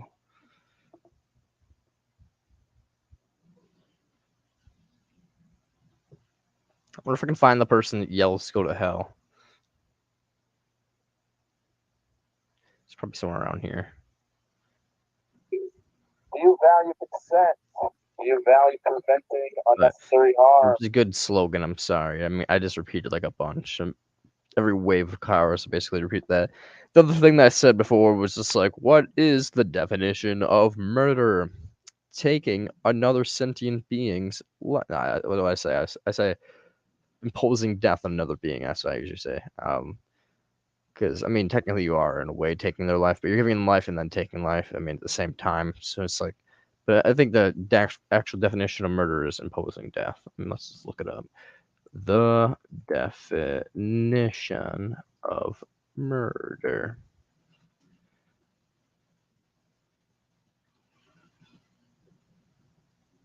The unlawful, justified, and justifiably killing of a person. Yeah, exactly. Unjustified killing of a person. When it comes down to it, no one can justify the bringing into existence of another person, as antinatalism demonstrates. And we all end up dying in the end. So unless you think there's a justified reason in bringing people into existence just to die, you've consequentially sentenced your child to death, and hence fall under the definition of a murderer. So I basically was just saying, like, what is the definition of murder? It is imposing death upon another sentient being by having a child. It's really unfortunate, but we all die in the end. So you have unnecessarily imposed death on another person. If that isn't murder, what is? Blah. I mean, it's a little pricky, so I decided not to do it in the last thing, just because I'm like, I mean, some people get it, and I've got a couple people give me a thumbs up after that one, where they're like, yeah, technically he's right. I mean, it is kind of the definition of murder is imposing death on another thing, and so I am doing that by having a biological child. Like, consequentially, that I got a few thumbs up with that one before. But it's just like I think some people get a little offended and just like, yeah, it's not murder, calling birth murder. Blah. It's worse than murder in my opinion. But people just have emotional outburst reactions. So I choose to just do the consent and the unnecessary suffering one now. Unfortunately, it gets a little repetitive, but I mean, it is what it is. It's the two best things: consent/imposition and unnecessary suffering. And then I occasionally mention death because majority of people think death is a bad thing. I don't. I think I'm an Epicurean. I think death is just transition to non-existence. But for a lot of people, they think death is a bad thing. That's something metaphysically wrong with it or whatever. So can't believe they immediately agree. I mean, it really depends on the person. Like, a lot of people drive by, a lot of people will give me thumbs up and stuff like that. A lot of people give me thumbs down. A lot of people give me middle fingers. Some people will give me finger guns and pretend they're shooting me in their imagination, Some people will yell to go to Canada, which basically means they're just telling me to kill myself, but in a way that's more legally kosher, I guess. I don't know if that's legally kosher, but they seem to think it is. So, stuff like that. So I get the usual, but like, some people immediately agree. Some people just hear the proposition that, hey, do you think unnecessary suffering is wrong? And then they're kind of just like, well, yeah, fuck yeah, obviously. And then I immediately go, well, one, birth is unnecessary. You do not need to have a child. And they're like, well, I guess technically. Two, all life contains harm. And they're like, okay, I mean, I guess. And I'm like, by definition, then, you just agreed to say that birth is unethical because you do not need to do it and it leads to harm. And so people just I'll just kind of see them kind of slowly fucking nod their head while they're just sitting there in the window as I basically just list my three premises, fucking, and then they just kind of, sometimes I'll get like a nod out the window, sometimes I get like a doot doot or something like that, like they agree. Other times I'll just get slow nods and then like they just kind of stare ahead, and then just drive off. And I'm just like, yup, I just ruined their day. Finger guns, yeah, the finger guns thing is fucking annoying. That happened once. Someone like pretended they're shooting me, and I'm like, oh wow. I'm like, I'm so scared. I'm like, you don't have the balls to do it. One, I'm like, two, I'm a pro mortalist, so like, you'd be doing me a fucking favor. I don't want to be here. I'm only here to help people. I'm here to help the future. I want to die. Like, the only reason I'm alive before I became an antinatalist, you want to know why I lived? You want to know why I lived, guys? I made a promise. Here, look me in the fucking eyes. I made a promise to my best friend that I'd live to 25. I made a promise to her that I'd live to 25 unless I went to prison for some reason, became homeless, or she died/went out of contact with me. Well, on February 7th, as of yesterday, 7 months ago, she killed herself. I mean, she's dead. My promise is null and void. There's no reason to be here as of any personal reason. I have no personal reason to be on this earth. The only person I've ever loved and felt any semblance of respect for as a human being is dead. So when it comes down to it, yeah, I'm here because of my ideology. I'm here because I believe there's a moral obligation to be here. I don't want to be on the street doing this stuff. It doesn't really give me much pleasure. It's more amusing than just doing something useless like video games. I mean, at least I get to see people get angry at me, and like I have an effect in the world and stuff. It gives me like a feeling of meaning in that, like meaning, I guess. Like, you know, but I don't want to fucking be here, guys. Like, I really wish those fucking finger gun people would just whip out a fucking AR and light me the hell up someday. Like, I pray every time I go out there that they would just fucking cap me, that they have the fucking balls instead of just flipping me off and telling me to go to hell, that they'll goddamn send me there. They'll fucking send me there so I can make a deal with the fucking demons. That the instant they show up, I can fucking jab them in the ass with a fucking pitchfork for all eternity. You know, that's what I fucking want. But you know what? Here we are. So.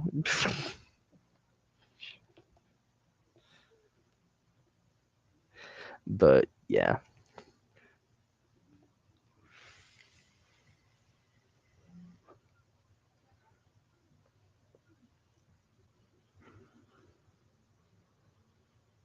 I don't believe in hell, guys. But if there is a hell, these motherfuckers that yell, go to hell, by definition, they have cursed me. And if you die with hate in your heart and people and without everybody forgiving you, the Bible says you go to hell. So, and you're pissed it's not a real gun. Basically, that's basically what I thought. The instant the guy put the finger gun out the window and like that with it, you know, just like I was just like, yeah, sure thing, fucker. You don't have the fucking balls. Please, fucking come back with an actual gun. I literally just smiled and laughed. Like, I was just like, please. I'm like, fucking do it. Like, just, like, don't fucking mock me with, like, don't blue ball me, you know? Like, like, don't turn me on and just walk away, you know? That's a little rude. Don't be such a tease. It's like fucking putting a finger gun out the window. Asshole.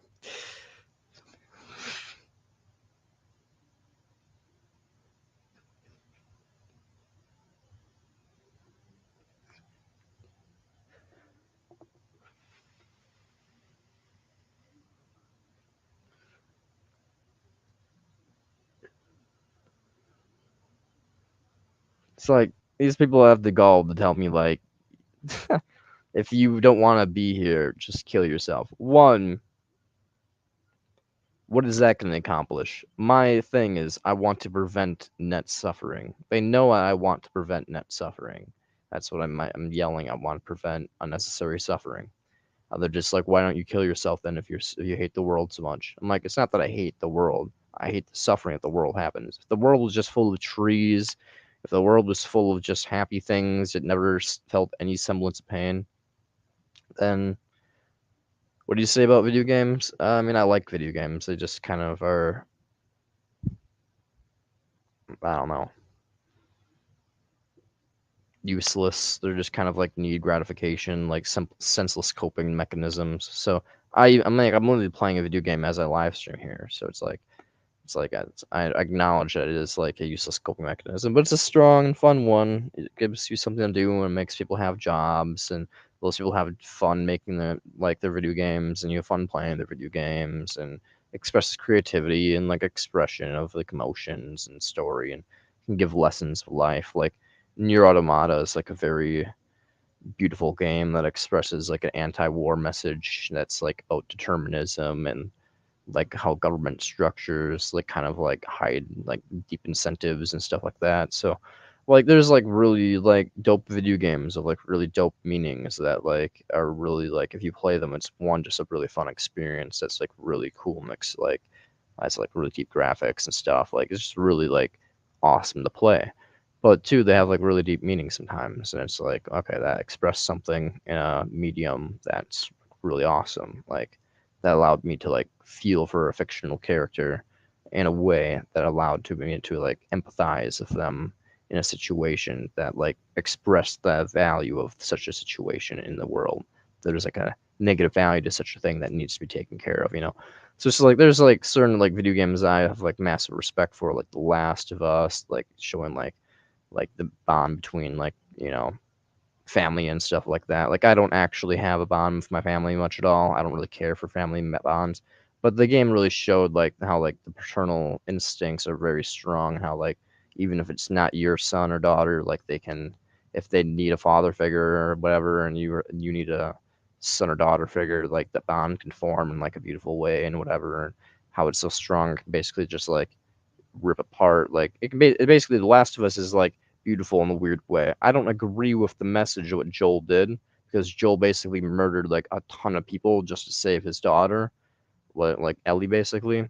So basically, as a utilitarian, I mean, I'm a native utilitarian, so killing is not exactly a bad thing. But when I was a utilitarian, I was just kind of like, no, this is just like monstrous. Like, he basically just slaughtered like a bunch of innocent people just to save one innocent person, which is silly. But it shows like a really deep message of like what humans are capable of and what they will do to protect their in group. They will slaughter everything of equal value to themselves just to protect something that they care for.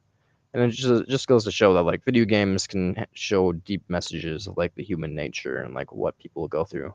The Last of Us Part 2 is another one, which like where, spoiler, Joe gets killed and Ellie goes to get revenge, and it just is like this deep adventure of this like pure hatred and just the extent that PTSD and rage will drive someone to do things that no one else can deem possible, basically.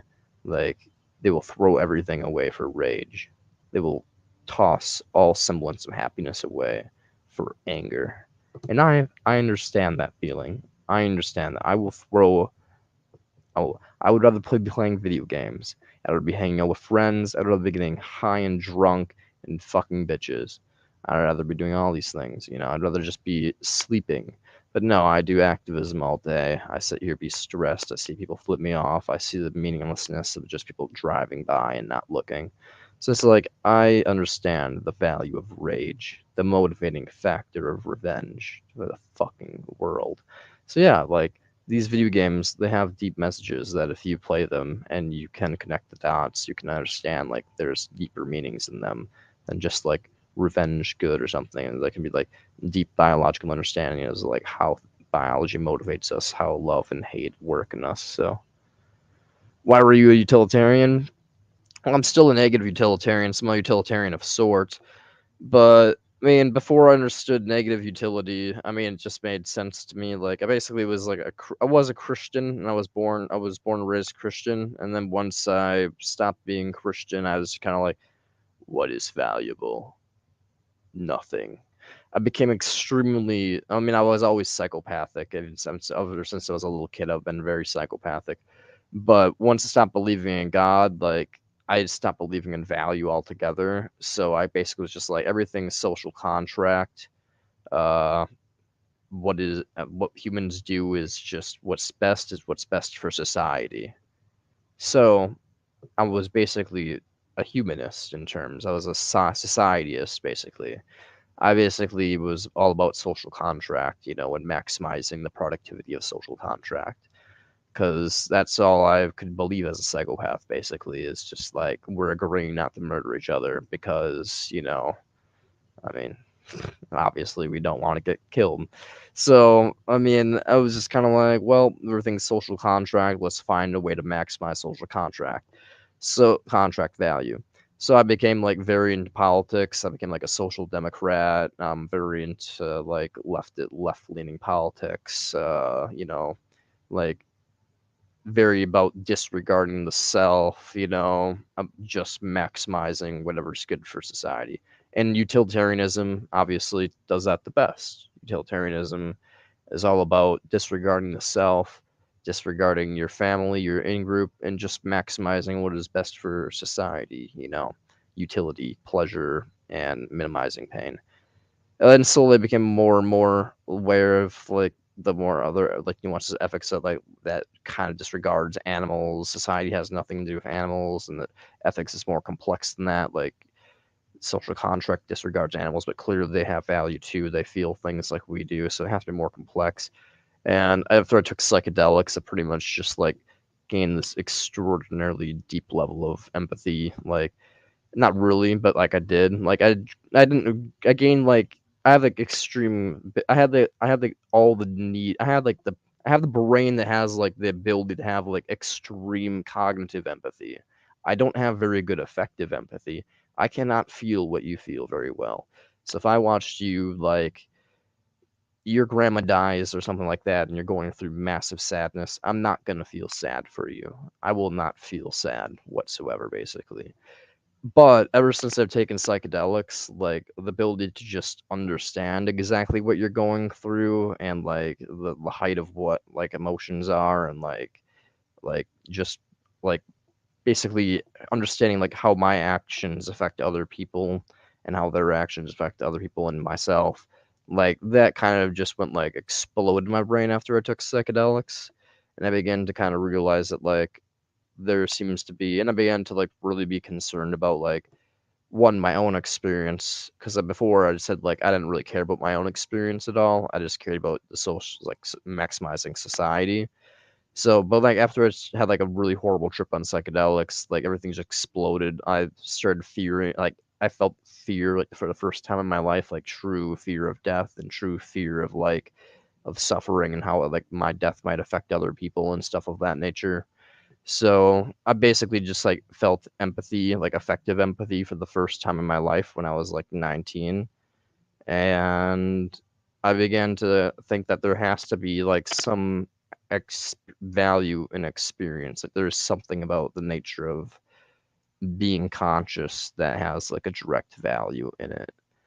So I've been like a giant exploration of like what is like real value. It can't just be like this like solely social contract utilitarianism thing that I believed for like years. It has to be like a little bit more complex than just like just that.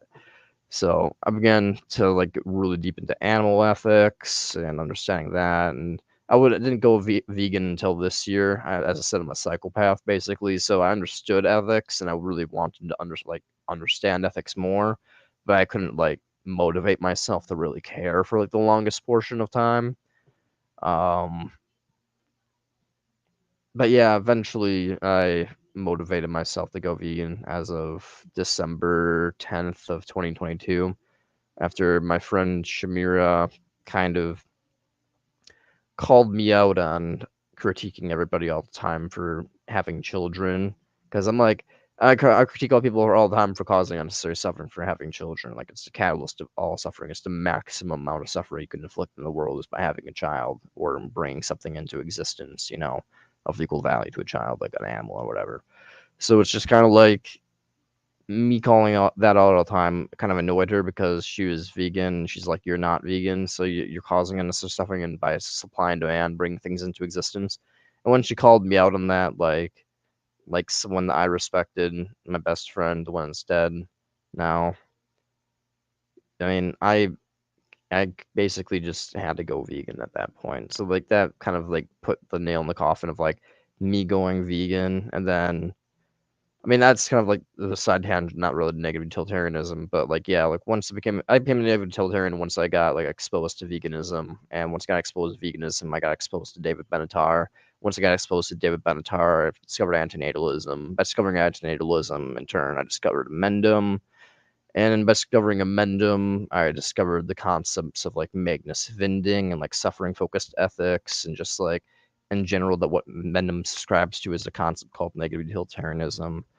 And yeah, it just kind of all fell into place. And so I basically, instead of becoming, I just shifted my perspective from being a utilitarian of valuing pleasure uh, to just being like, pleasure, if it exists, it's really questionable if pleasure exists now. I don't think it does, but, or at least very little of it does. Like if it exists, it's like very few sensations are true pleasure. But if it exists, it is secondary to the prevention and reduction of pain. Like basically, the utilitarian analogy that really changed my mind was just like the gang rape analogy. Like how many people would have to be pleasured and not disturbed by a rape scenario in order to justify the rape? Like not like any like deep suffering that these rapists are feeling that could somehow be relieved, Not that. No, they just want to feel good. We all know how we feel good. We forget about it. You have a great sandwich, you forget about it a week later. So, and it's just like how many people would need to be in the train essentially for to justify a rape. And as like a utilitarian, I'm like, shit, that's a fucking monstrous scenario. But under negative utilitarianism, that's not justified. You can't justify a gang rape. It's just the immense amount of suffering that'll be experienced in a rape will just is not justified by good sensation. So basically, yeah, essentially that the analogy of like a gang rape, like or like the the utility monster, basically the same thing. Gang rape analogy, utility monster, whatever. Basically switched me from that to becoming a negative utilitarian, which basically is like if somehow like and basically like there could be similar analogies you could say for negative utilitarianism, but I'm more willing to bite those bullets. But when it comes down to it, like yeah, I think when it comes down to all values that we value is just preventing unnecessary suffering when it comes down to it. Like if you really like look at like what you value in your life, you're valuing preventing unwanted sensations and you value getting to a state of comfort, above all things.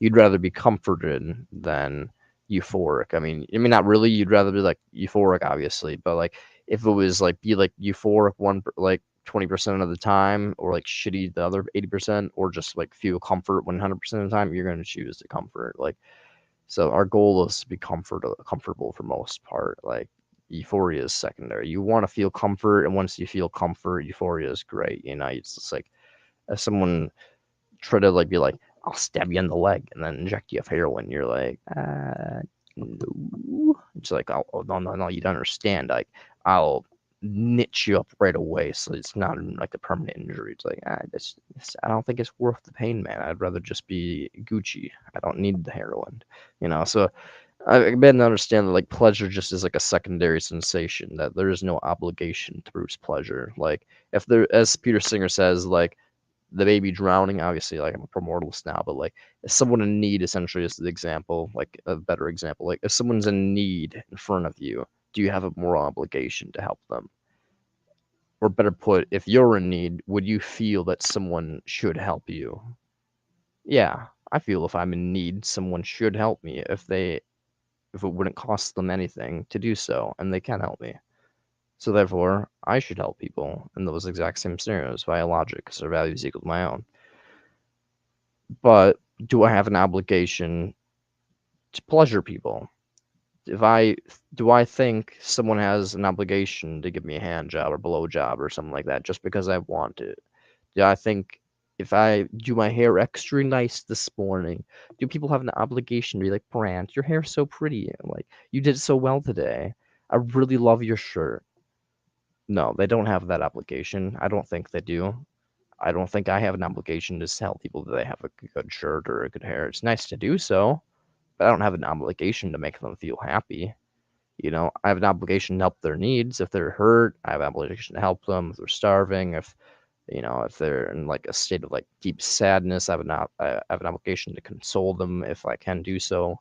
But like, do I have an obligation to just make them feel a little bit more peachy when they're already in a state of neutrality? Obviously fucking not. We'd be like all day just be like, have a good day, have a good day. Wow.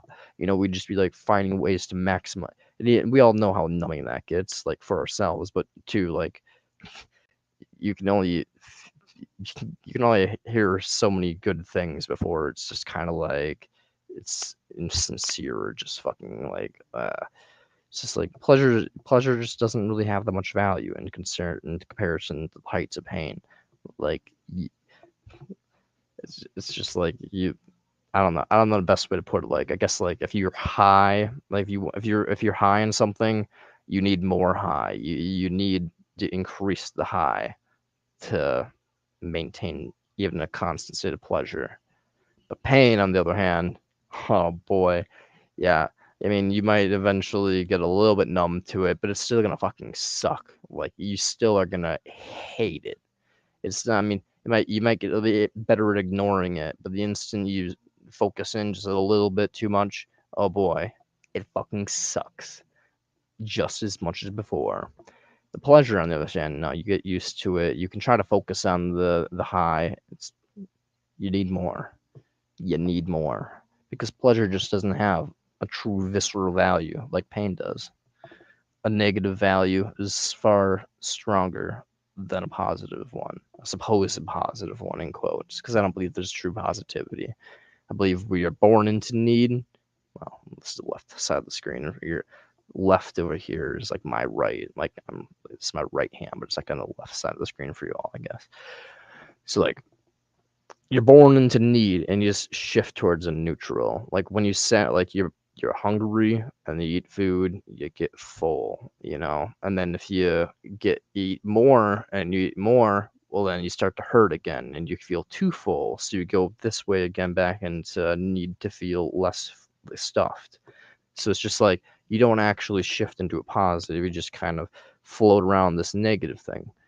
When it comes to friends, family, love, whatever, we're social creatures. We feel depressed if we don't socialize. We'd feel depressed if we don't feel needed by others in our social species. We feel depressed if we don't have some social meaning. Therefore, we're in a state of need. By socializing, having friends, it feels great. But really what you're doing is you're moving towards neutral. It's like that for everything, basically, in life. So I don't think there's true positives. I don't think pleasure truly exists. I mean, it exists in a conceptual way, but it doesn't exist as a positive. Like, you know, so it just doesn't really exist. You know, it exists, but it doesn't really exist. It's kind of like darkness and light. Light exists because it's photons. Dark exists as a concept. Like, you can say, like, well, it's so dark in that room right there. And you're right, it is dark in that room right there. But there is no darkness in the room right there. Darkness is just a concept. Darkness isn't a thing. So it's kind of like that, like pleasure. Like you say, like, oh, I feel really good right now. I feel like, oh, like pleasure me more, daddy, ooh, ooh, you know.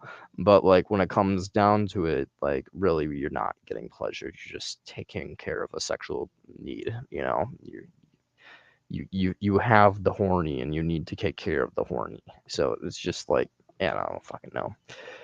You guys get it. You guys get it because you're antinatalists and ephilists. You understand that we're just need machines. So I'm kind of just ranting, but meow.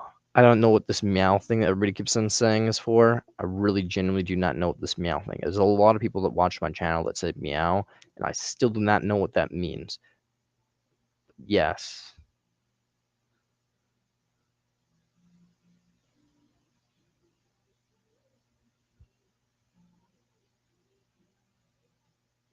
I saw yesterday a guy was telling how they were holding the door while terrorists were trying to get in. That's wild.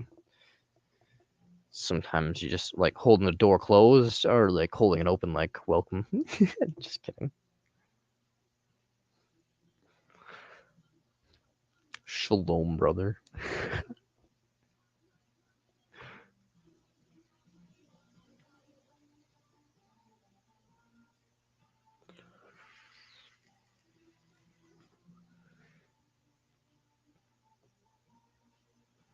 Marco.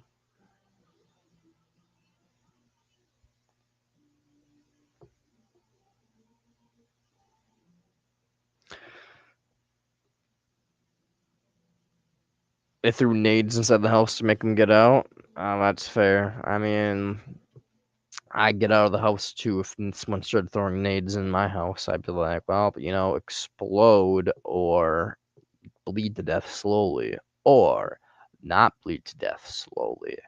And I'd probably not. I'd probably not remain in the house, mainly because I have an ethical duty to live. But you know, back in the past, because it'd be like fuck you all. I want to murder people in the future. Yeah, in the past, I basically lived for a promise and a desire to murder people in the future. Now I have that. Now I still have that desire, but I'll never act on it. So congratulations, y'all. Ethics have demotivated me from becoming a psycho killer. So my discovery of ethics has saved many lives, both in the metaphysical sense of preventing them from coming into existence and from me being a little psycho killer fucker, because I was a little evil cunt when I was a kid. Now instead of me killing things, I have this cat, and he's an outdoor cat. He's adorable, and he's named Marco. So he kills little critters for me, not people, but he kills critters. I mean, if I could train him to kill people, I totally fucking would. I'd be like, yeah, like train him like break into people's houses and like rip their throat out and like run back home with like their heart, you know, dangling in his mouth and get meow and just drop it in front of me. I would totally do that. But I can't. So, Marco, you're just doing your good little thing killing mice and birds and rabbits. This fucker ate a whole rabbit a month ago. Like a whole rabbit. The rabbit was like this big. He literally just like killed it and ate it. He's a good boy. Good little ephilist. Preventing things from reproducing and ending their suffering early, one rabbit at a time.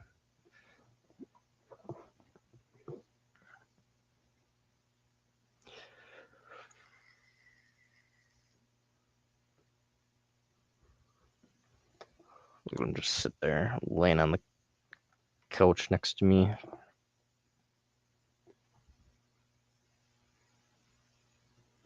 Will it be rabbit mukbang? I don't know what the fuck mukbang is. But heard of it. It's like a song. It's like a genre, right? Or is it like a food? The fuck's a mukbang?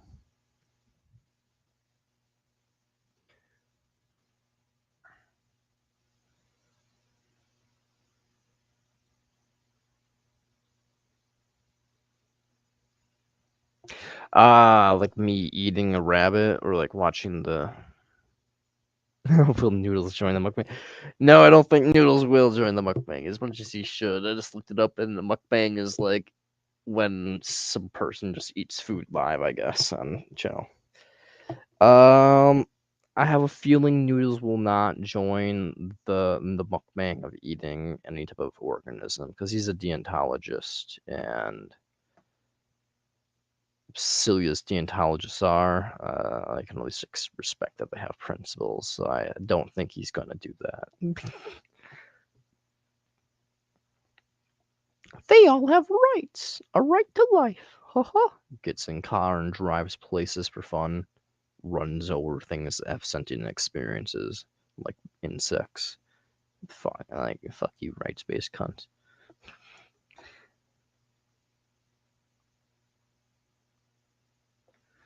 I know how to meow better than Marco. I don't believe it. Marco meows all the time. Isn't that right, Marco? I mean, your meow is kind of weird sounding.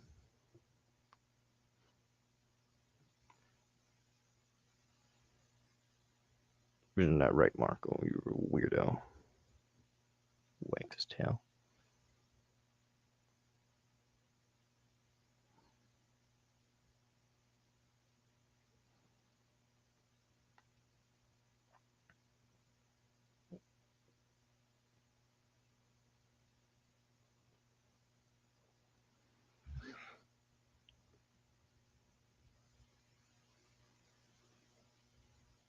I also.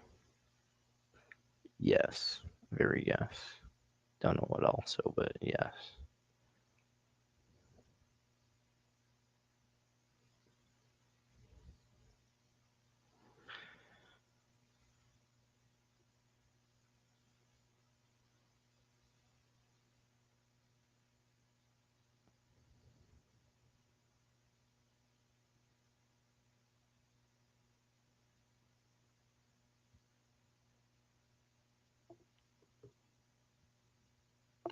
See Dragon upload. If it's the one where he was like, yeah, I watched his video at the beginning of the stream. I'm pretty sure.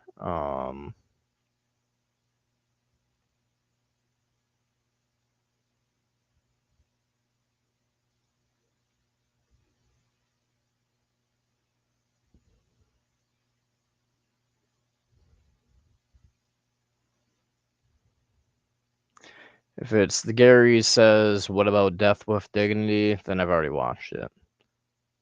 So.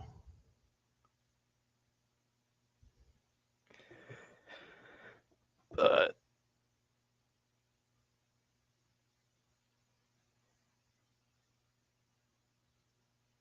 I don't really have much to say on it, honestly. So.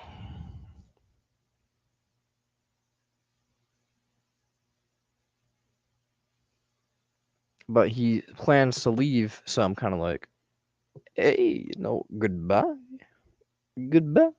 He called the Mendham a Nazi in the video. I don't know why. I mean, I still don't get why he calls Mendham a Nazi. He calls Mendham a Nazi and calls, like, efilism like an organization of, like, generals and shit. So he's just a weirdo. He's just some weird schizo fuck. But, I appreciate him being antinatalistic in nature. So, thinking that it's wrong to have kids, or at least somewhat the nature of life is fucked up to bring people into.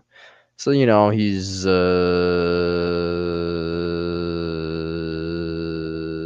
kind of an ally-ish. I mean, he's like, I don't fucking know. I mean, some allies are not worth having, in my opinion. Like, if you have like an ally who's just like, just like making a scene all the time, it's just gonna be like, hey, I'm not associated with him.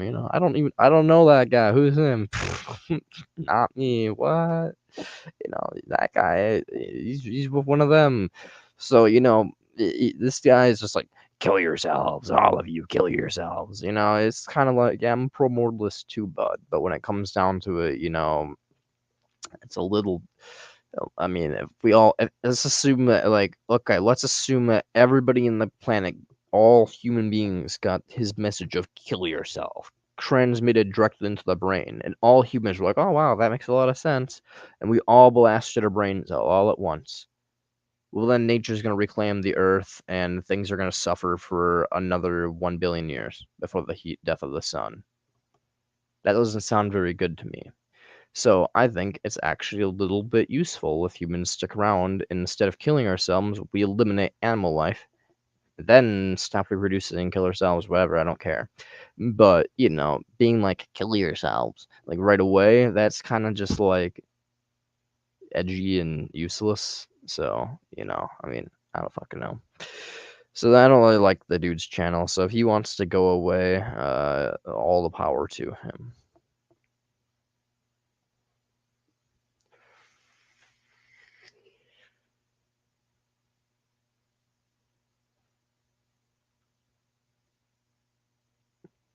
I mean, personally, I'd recommend he just chill the fuck out and just, be like, hey, stop having kids, y'all.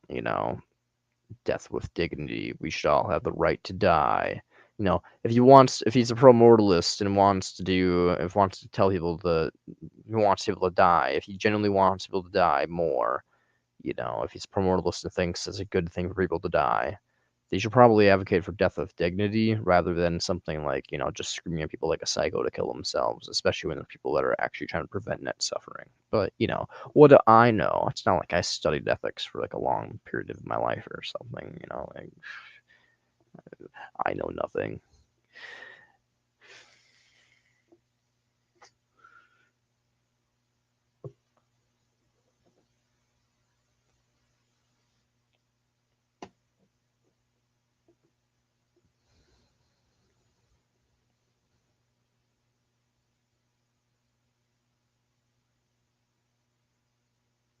This is Gary. No, I'm talking about Dragon right now. I'm talking about Dragon.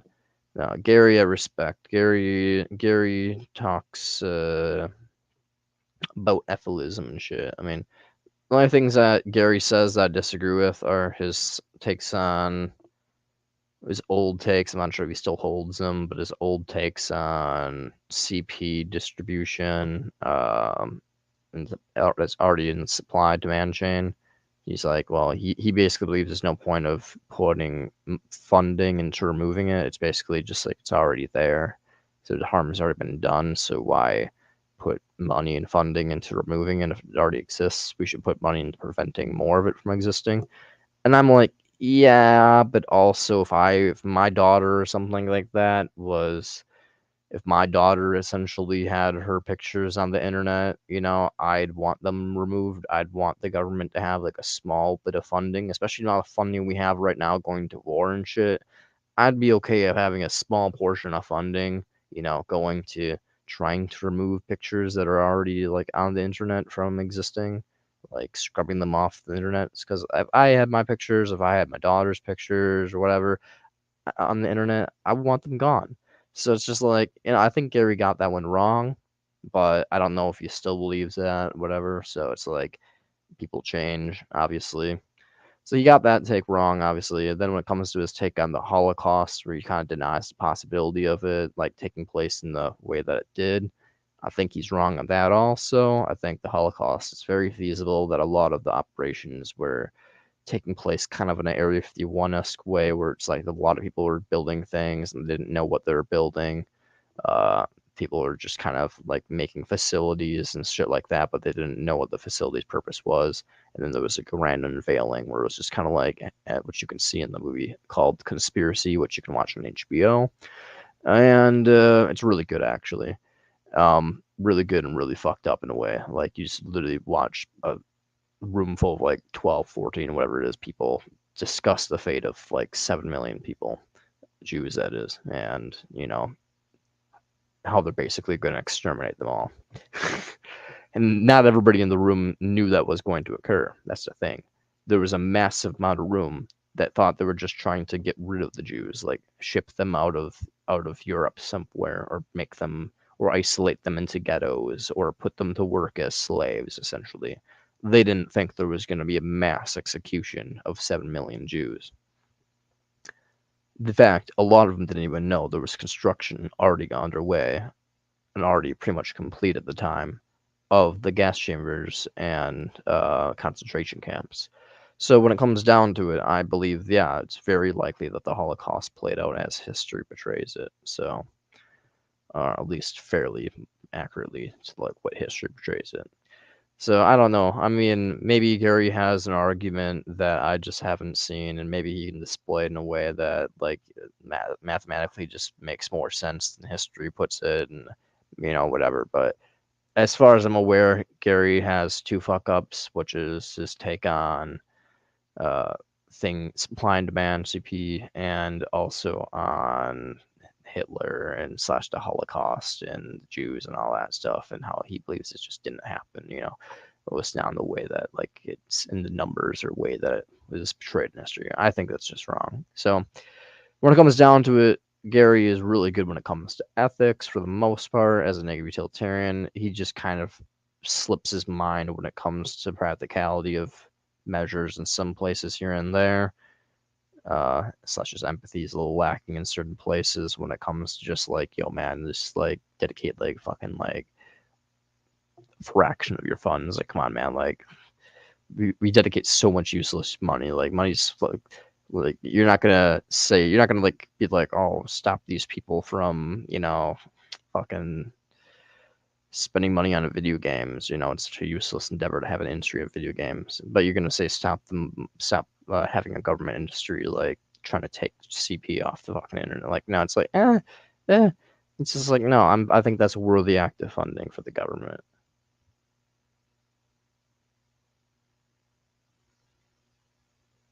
So it's just kind of like, in general, completely support Gary, completely support Amendum. His ethics are like basically spot on. But there's like one or two issues that obviously I'd have disagreements with. I mean, I'm not like some simper or whatever. That's just gonna be like, oh, everything Gary says is true. I'm not like that.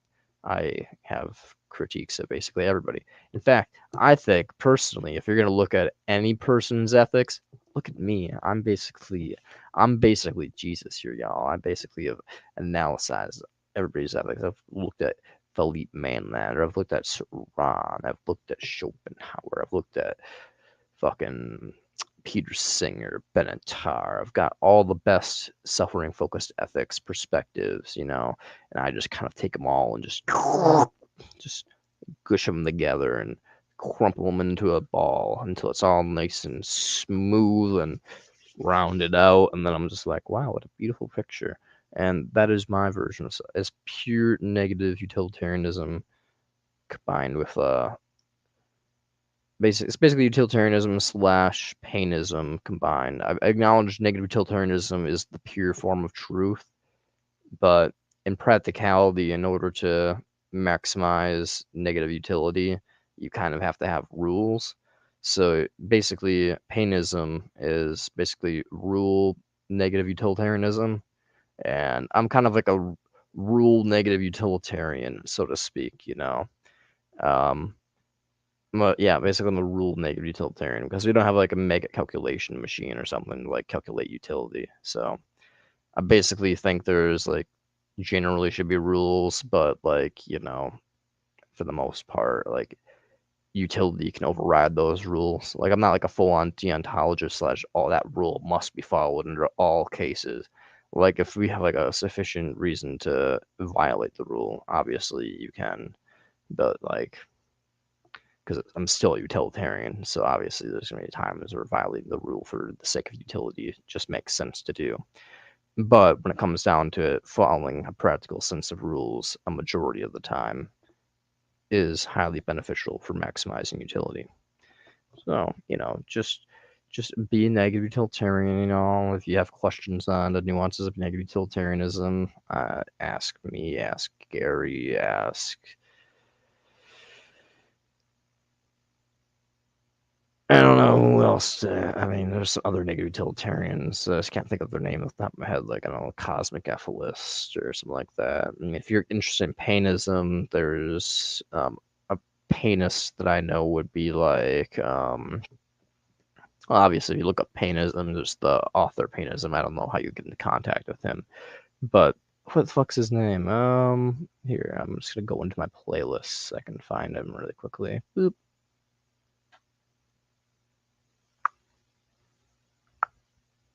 Click share.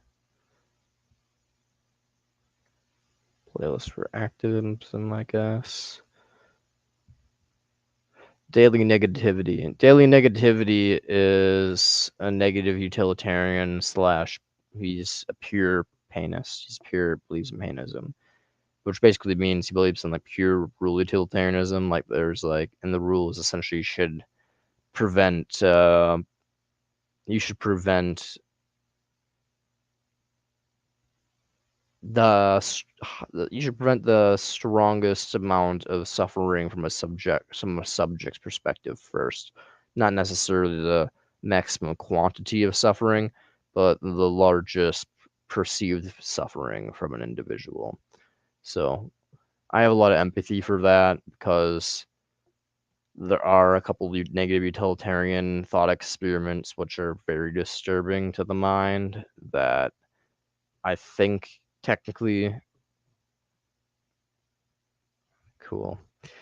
But I think like yeah, basically there are some like really disturbing negative utilitarian thought experiments that can justify like really horrible things. Obviously, as all utilitarian thought experiments can justify a lot of horrible things.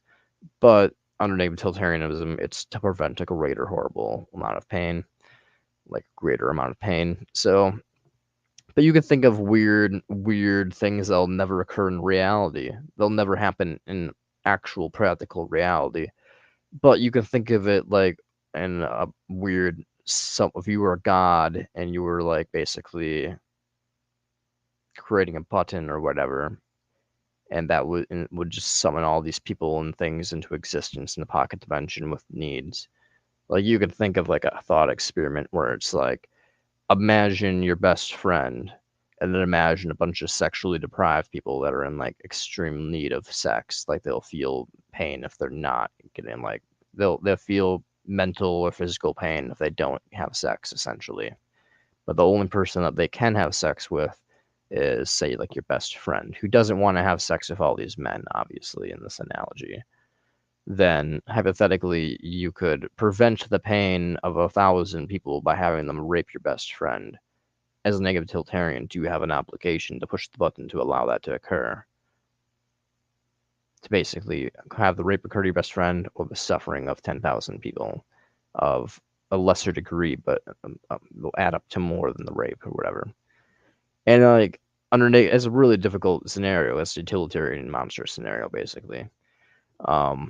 And it's kind of just like painism says that's wrong, and I'm very sympathetic to that because it's like imagine if that was your best friend. Imagine if your best friend, the person you love the most in your life, was in that situation. It's just like, well, yeah, I mean, I could prevent the discomfort and slight stinging sensation of 10,000 people, which adds up to more than, I guess, like the sensation of the rape. And then right afterwards, the God figure snaps them out of existence. So it's not like the long-term trauma. It's just the horror of the rape, and then they get snapped out of existence. Because I don't think at any point in actual reality, the trauma included in rape is just so strong that like nothing could ever outweigh a rape. Basically, there's no even Like you'd have to. The only thing that can outweigh the only negative utilitarian analogy would justify a rape would be preventing more rape, essentially, which I think everybody can agree on.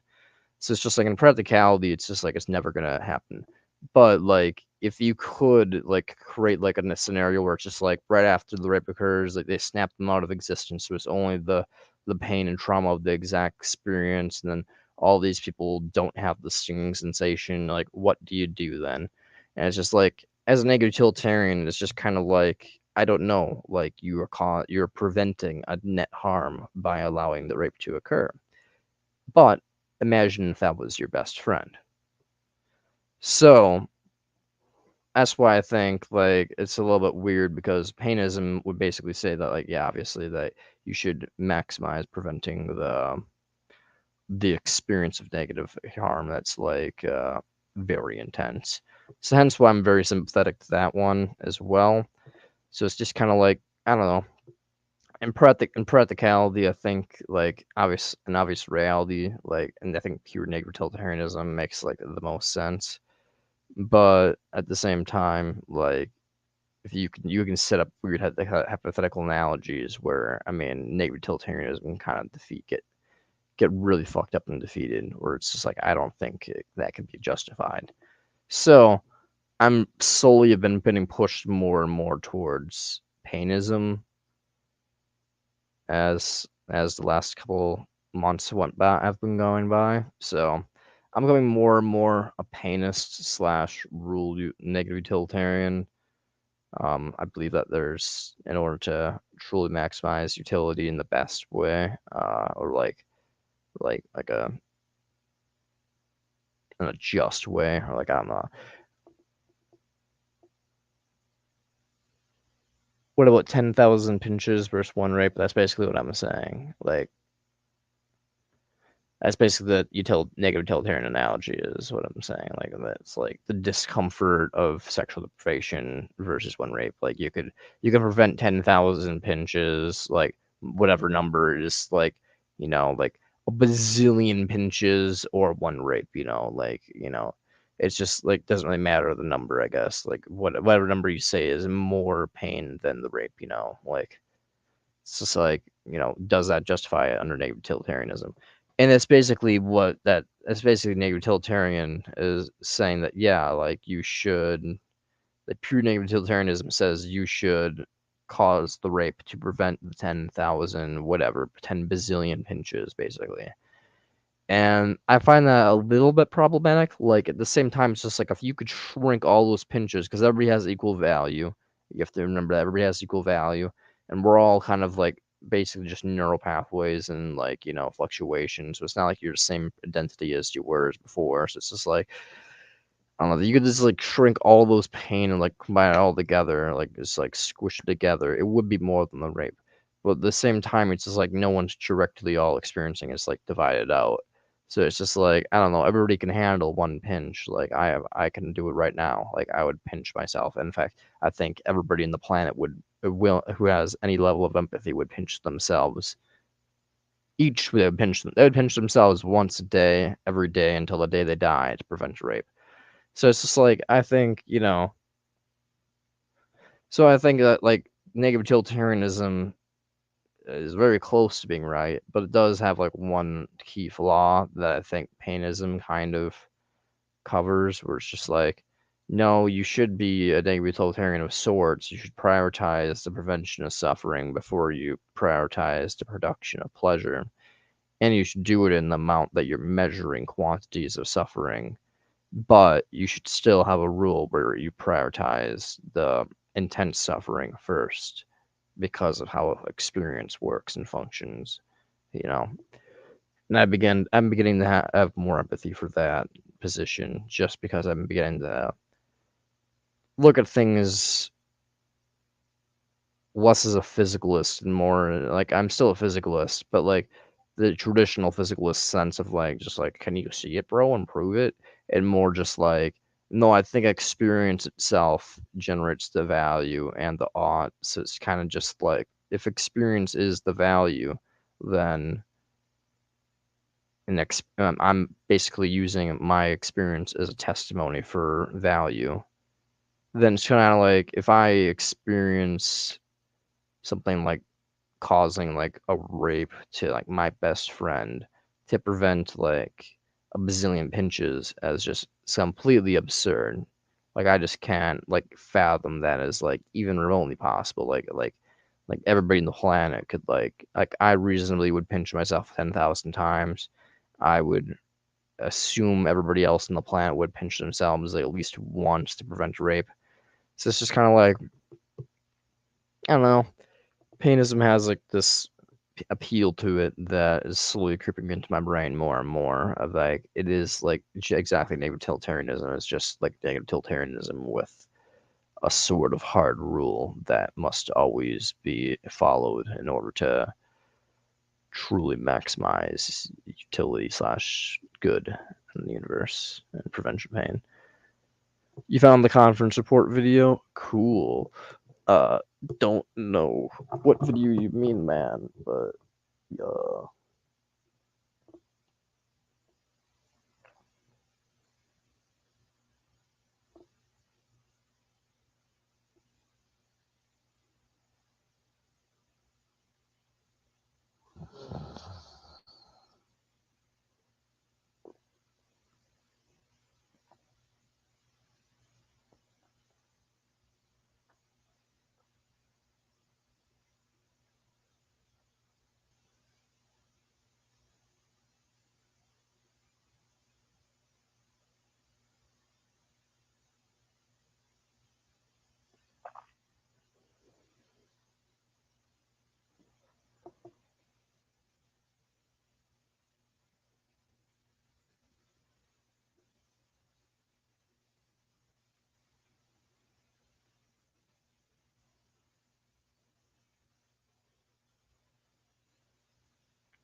And it's south on the M6 again.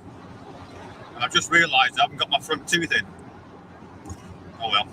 I can't have this. I can't wear my denture and chew gum at the same time. So I occasionally take it out and put it down here and chew gum and then put it down. But I forgot before I made this film, so that's crap. And I'm not going to start again. Yeah, this is just hello, an introduction. I'm trying to theme these southbound drives, I think. Now, the first one or two I made were just kind of scattergun, whatever I thought about. But I think I'm going to try to use this 6-hour drive as an opportunity for sustained thought. You know what I mean? See if I can pick up on the phenomenology of the experience to line my thoughts up in a straight line, comparatively straight line.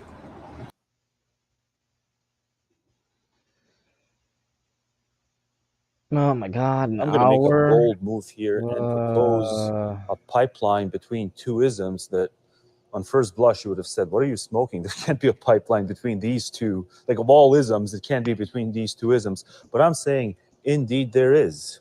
I've never seen anyone propose this. That's why I'm calling it a bold move, but it's quite undeniable the more I think about it.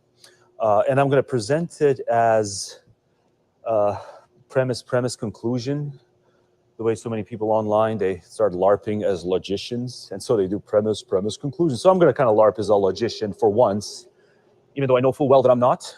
But yeah, this recently dawned on me. It's undeniable the more I think about it, but it's just amazing. I've never seen people say that there's a through line between two isms that, well, I brought one of them up quite recently and quite often in recent uploads, and that is Stoicism, and I'll tell you about the other one later. So the first premise, Stoicism as a philosophy of living, practical philosophy.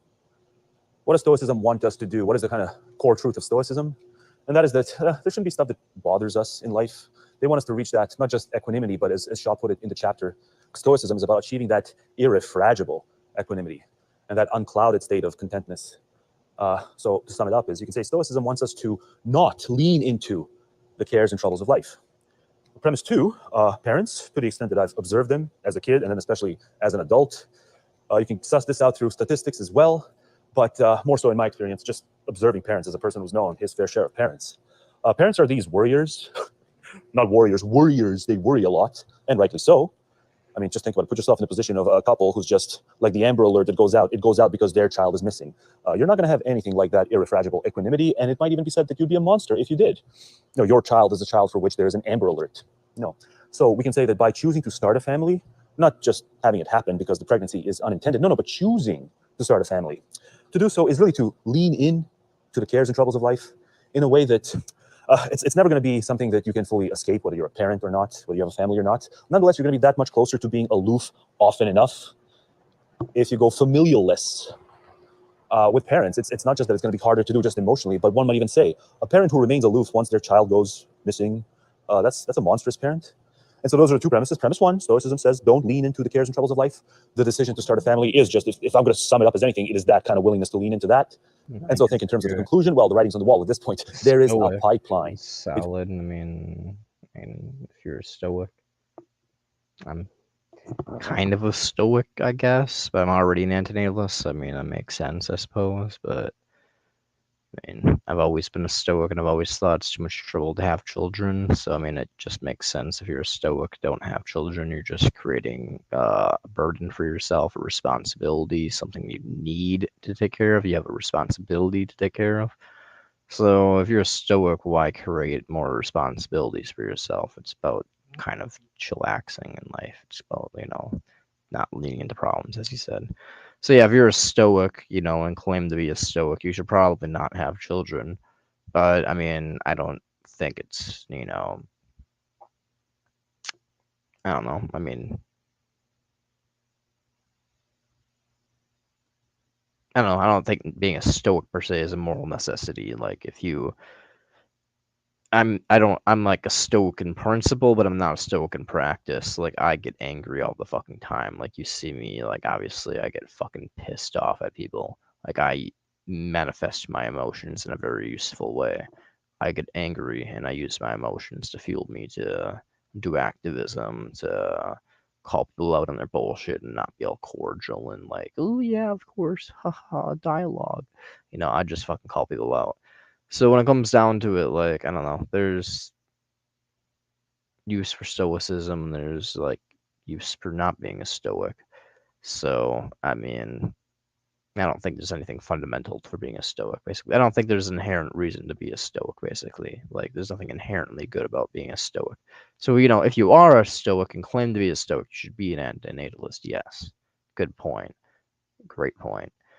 But you'd have to like show why you ought to be a stoic in the first place. Between antinatalism and stoicism.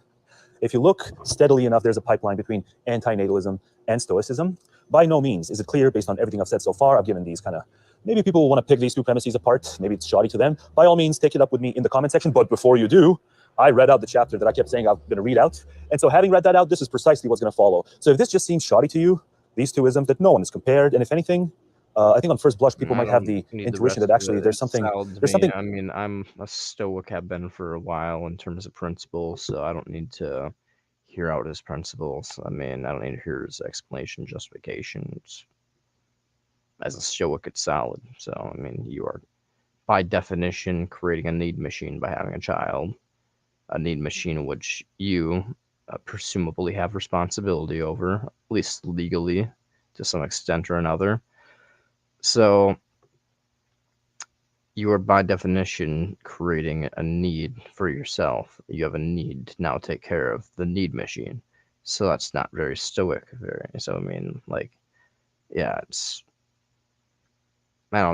he doesn't need to defend it much more than that. I mean, it's like, you can defend it more than that. You can go into the details and all that shit. Like, obviously, he has an hour video, so he did. But if you have any sensibility and any, like, ability to just, like, connect dots, like, fast in your brain, like, you'd already fucking get it. You get that if you're a Stoic, you shouldn't have kids if you're a principled Stoic. So, just like if you're a principled Stoic, you shouldn't get angry at shit. But I'm not exactly a principled Stoic. I just understand that Stoicism's best for the individual. So if you're a selfish person, you should be a Stoic. And, if you're... I mean, everybody should be a Stoic to some extent or another because everybody's selfish. But if you want to maximize your own self-profit, you should be maximally Stoic and therefore neglect need as much as possible. And, if you're like me though and value other people's needs above your own, the net whole above your own, then you should still be stoic in nature, but not completely stoic. You should you should allow your emotions to motivate you to do things. You should understand that you should have the desire to help others, and that those desires should be upset to some extent if you can't help others or something is impeding on your ability to help others. I mean, in a way, like, not really. Like, you still should kind of somewhat be stoic and like not care. Like, it would be beneficial for everybody in the world, just like on the net whole, to just not have any discomfort and still operate. I just don't think that's possible. As a practical thing, I do not think it's possible for people to be maximally efficient without having a motivating factor. Like, logically speaking, if you're a person of pure logic, yeah, maybe it's possible. Maybe it's possible to just understand my value is equal to their value. I do not like pain. Therefore, I should minimize my pain. I should make sure I have no desires. At the same time, I should artificially create the need of helping people. And at the same time, if that need cannot be fulfilled, just not care. You know, makes sense. It would maximize negative utility. I just think it's very robotic, and then people can understand things, but they cannot be motivated to do things without feeling them. It's like me with being like vegan. I understood veganism was like the more morally correct thing to do than being a carnist, but it took me like 5 years to be motivated to become a vegan. I just couldn't feel it. I just couldn't care. I could understand that it was right. I just couldn't care. And it's kind of the same here, it's just like being a stoic is great for you, and you should try to be stoic in all situations, even in like empathetic situations where you should help but you can't. But I just think it's very demotivating. If you just don't care, you just don't care. If you have someone suffering in front of you and you don't care, you're less likely to put effort into responding to the situation, especially if it's inconvenient for yourself. So, I don't know.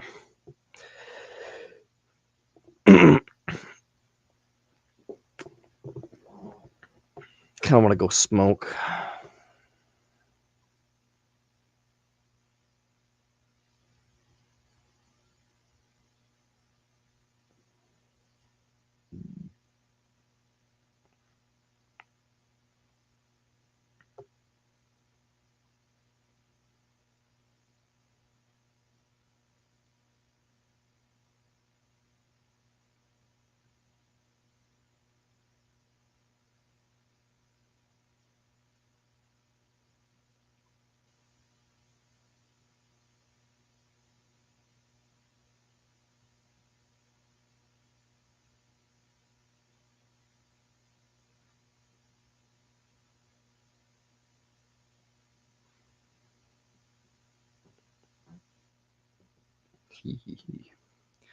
Yeah, man. It just seems the world's too complicated, man. The world's a very complicated place. Very complicated. But yeah, let's go smoke.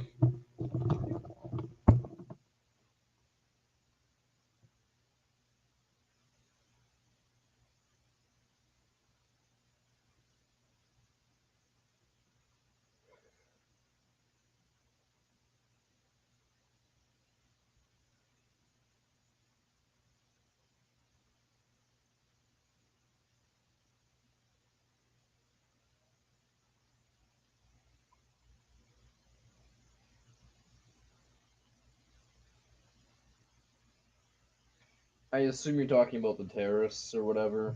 I assume you're talking about the terrorists or whatever in Islam right now. Islam is real, so it do be.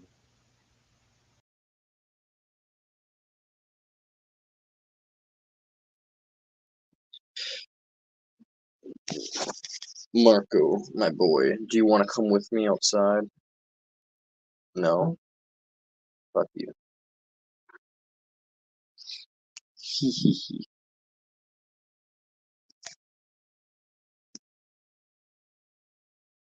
I can look at them. It's the Philippine caretakers too.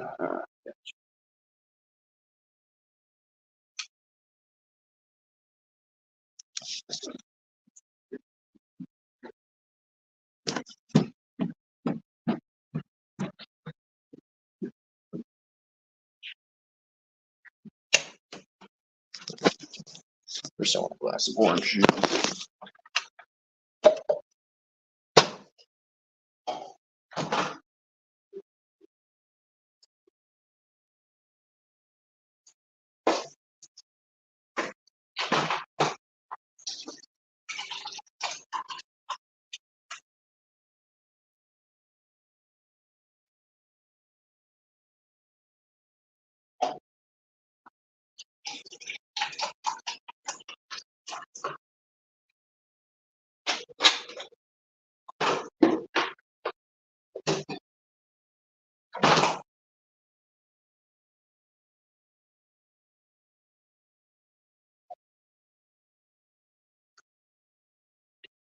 Why do you have a Russian hat? Because I hate Ukraine. No, I'm just kidding.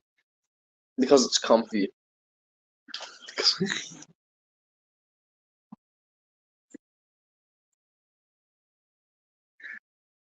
Because it's very comfy and fluffy and very aesthetic. It looks cool, doesn't it?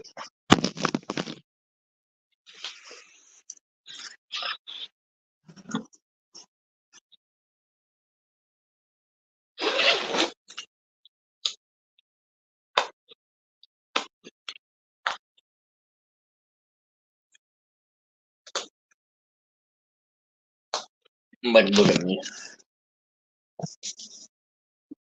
I got my little uniform. Wow.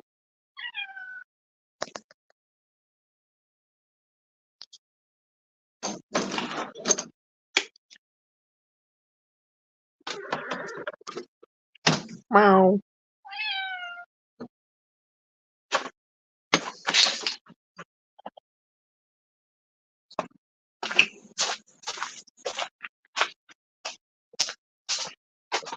I don't want to go to Israel, I'm sorry, but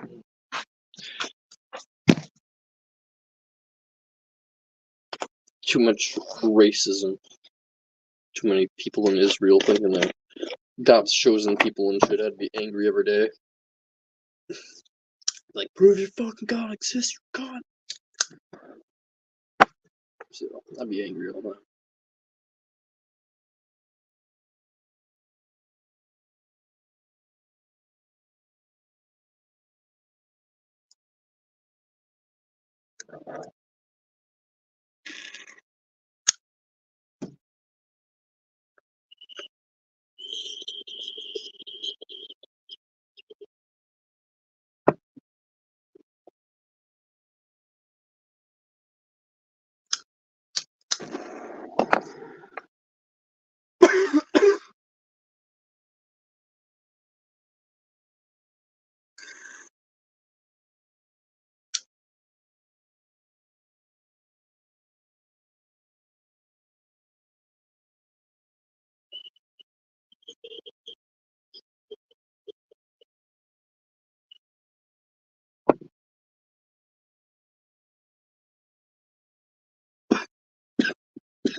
I don't know what you mean by we're the only sustaining nation, but we need activism. It's true. Every country needs antinatalist activism and vegan activism and efilism activism, but just activism in general.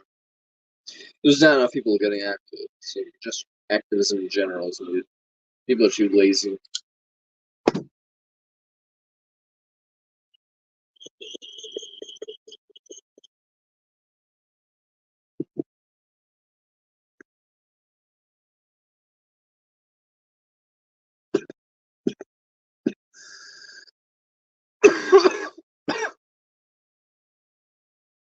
Very bad.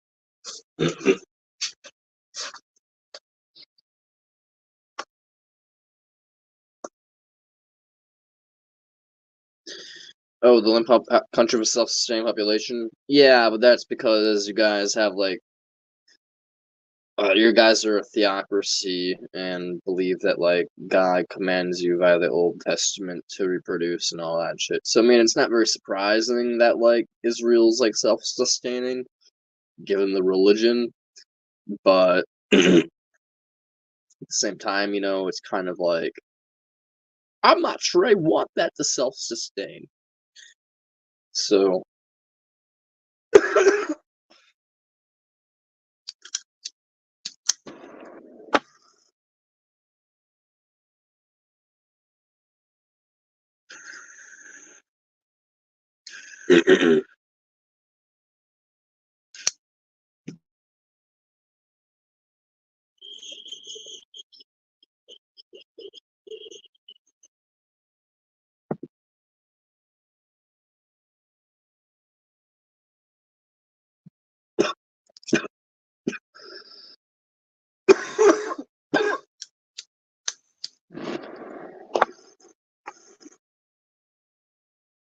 That's when we need activism? Oh, that makes sense, yeah.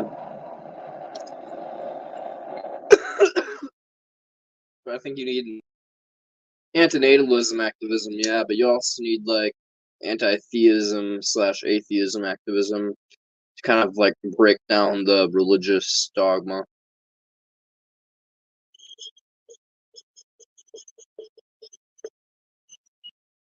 Because right now, you can basically, I mean,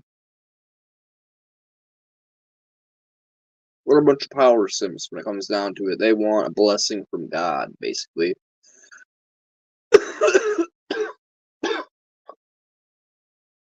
If they worship Yahweh, they will get a blessing. So, it's kind of, like, difficult to tackle it right away and be like, hey, do you think hell exists? Yeah, well, you should probably not have a child because you're risking hellfire. Because they're just going to tell you, well, fuck you, my child's not going to go to hell. He's a chosen Israelite, and he's going to go to heaven. If anything, your child is going to be an unbeliever and go to hell. So you should worry about your kid, not mine. So it's just like, I can totally see, like, a Jewish person, Israelite, whatever you want to call them, completely say that. So you kind of need to, like, break down their belief in religion, or, like, that, like, God's good and just chosen them, and that their child has a destiny to be in heaven or whatever. You kind of need to break that, like, foundation down first. So yeah, as you said, you need, like, you need to combine it all. So, but how you do that? How you do that is probably through efilism, getting people to believe in, you know, I forgot the term, if it's macroevolution or whatever, like, get people to believe in, like, actual evolution, that, like, billions of years of things tearing each other apart, and that there's no fucking way an all-intelligent God is just going to arbitrarily choose Homo sapiens of all things. Clearly, we could be improved upon. Like, there's something in us that is fucked up, like, in the human genome, like cancer, vestigial traits that aren't needed that can, like, cause, like, rupturing and, like, body and instant death and stuff. Like there's something that we can all agree there's something fucked up in our human biology and our desires, our fundamental existence. So we clearly could have evolved further. Surely we could have evolved some of those nasty traits out, you know? So it's like, more clearly a flawed chosen time. If the God exists and this evolution of motion, he surely chose a flawed fucking time. In fact, there's no reason for him to choose this time. Why choose Homo sapiens over, like, the Neanderthals? Why choose the Neanderthals at all? Why can't, like, dolphins be the chosen species that God telepathically had all of them worship him, you know? They don't need to they can worship him through, you know, the echolocations can be worshiping God, you know? So why people? I mean, we know dolphins and orcas have very complex brains. Like they have very intelligent. Just because they don't have thumbs and stuff, they can operate tools and shit like that doesn't mean shit. So it's just like once you understand evolution, you can kind of just show that religion is just like completely silly. Like you have to basically just say that God has arbitrary values, that God is not an intelligent thing, that God just spontaneously has values for no reason, that there's not a good reason. God doesn't have good reasons for things. God just does things. Basically, God's just a stupid thing, a stupid, unmotivated force that just randomly has will for no reason. So, if you can get them to you basically get them to admit that they have like they worship something that's stupid, or you basically get them to admit that yeah, evolution is a fucking fact, which is more logical a thing to do. So basically, you get them to admit that there's like some demiurge, or you get them to admit in evolution. Basically, I mean, that's kind of how I see it. Like the world is basically. I mean, the only two logical things are if there's somehow a living God, it's like evil as fuck and stupid as fuck, or there is no fucking God, at least not a living one, and everything is evolution. So,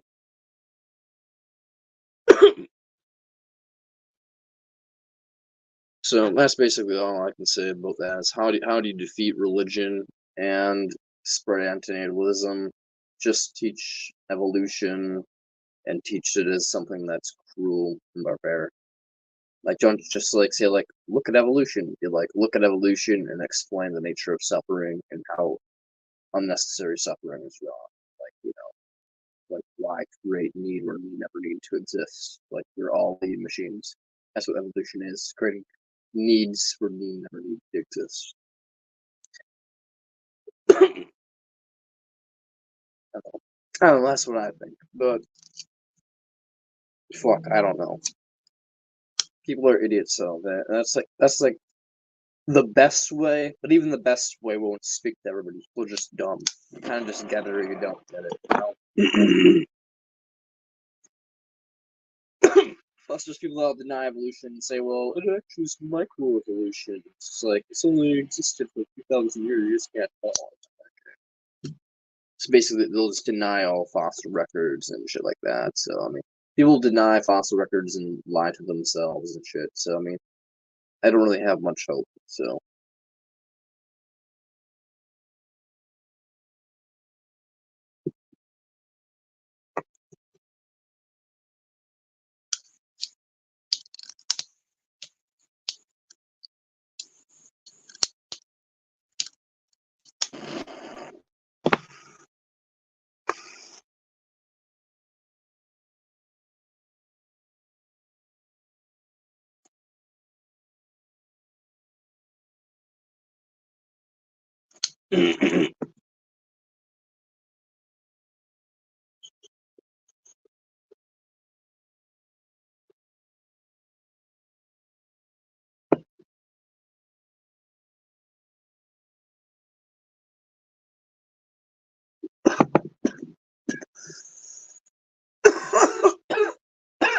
tell her you'll read about it if she can send you the link.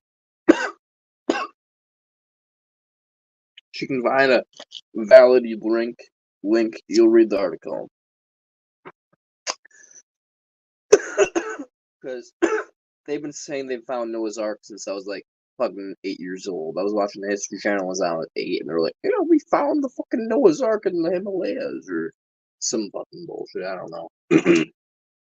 Some like Scandinavian ship that was like being built and like fucking tectonic plates shifted or some shit. I don't know. But I don't know. There's just like all this bullshit. There's no evidence for Noah's Ark. And there's tons of evidence against Noah's Ark.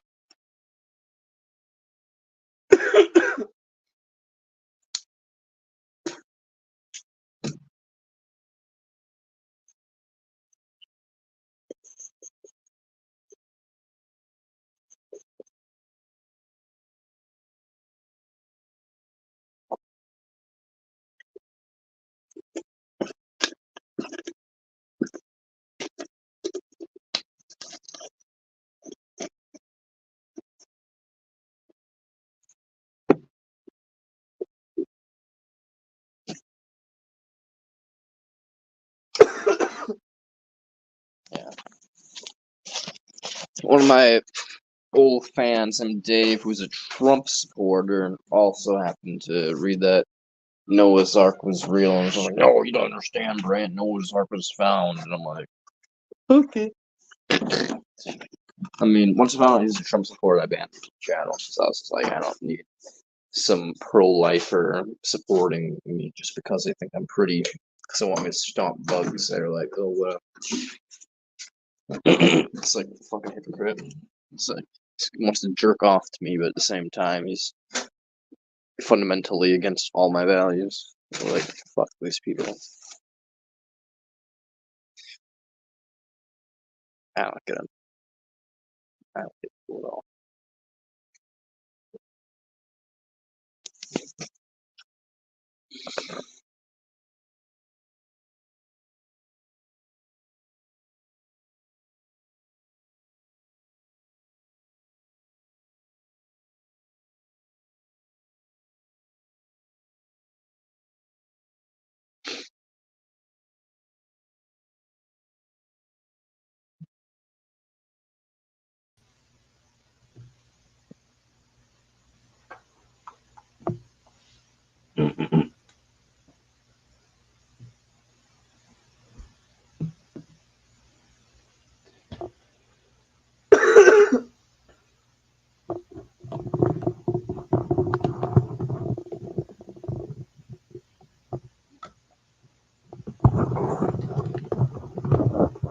The point. I'm pretty sure I'm muted, right? Yeah, testing. Oh, I'm not muted. The point of the antenatal equity video was to say if you're a Stoic, you should not have children, because Stoic values are about avoiding problems and needs, while having a child obviously creates a need machine and a responsibility that you have. So by definition, it's not very Stoic. And the rest of the video, I'm guessing, is like defending that. So I was just like, man, not worth my time. I agree. I only really want to watch things I disagree with, because, I mean, watching things I agree with is kind of like, ah, it's cool and stuff, but, like, I mean, why just have people repeat what I mean? If it's Gary, it's a little bit different, because Gary's saying exactly what I'm pretty much saying, so it's, like, kind of just like, boom, cool. And he's saying what's needed to be said.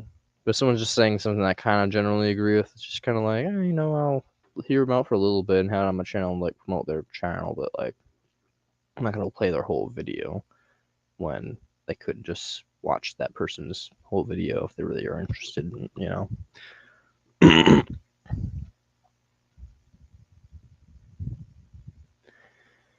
Respond to his community posts against efilism. What does he say? This is probably stupid.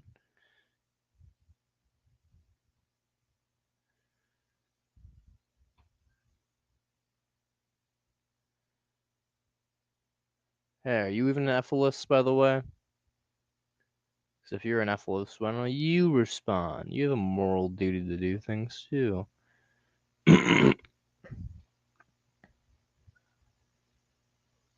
Just kidding.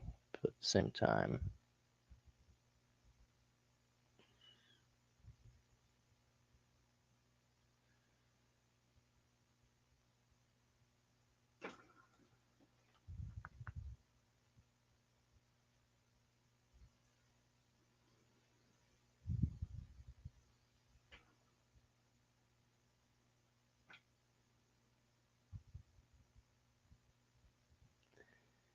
It's too much stuff, I don't care.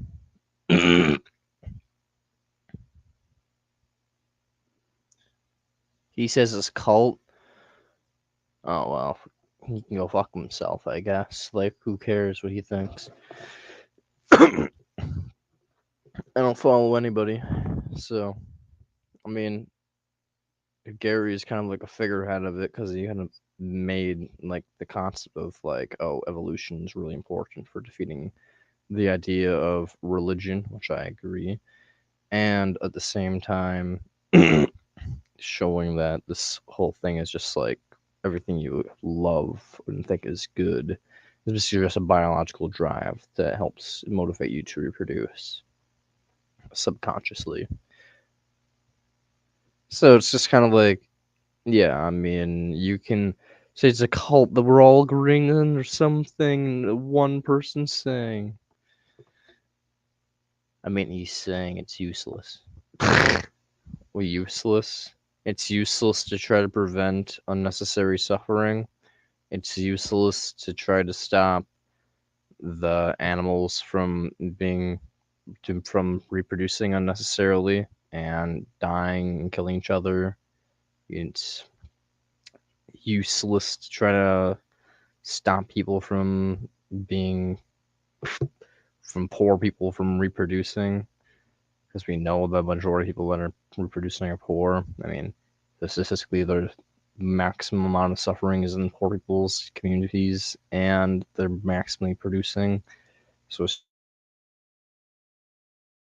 just like it's useless this by increasing the wealth of economies in the third world and giving them education, high school education, so to speak, as Gary says, and trying to educate them on how to use sex, like giving them sex ed and stuff like that, how to use condoms.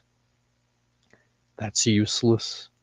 He can go fuck himself. If he thinks all that's useless, if he thinks like if he thinks like what Gary's talking about is useless, like, yeah, he's just an idiot.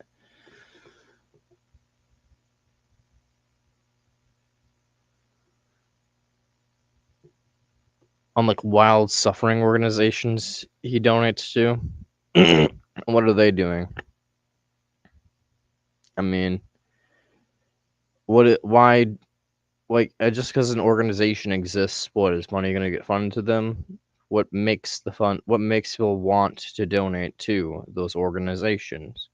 I mean, if you want to donate to those organizations, then you're probably going to have to be motivated to do so, which means you're probably going to have to be an ethicist or antinatalist or negative utilitarian or whatever.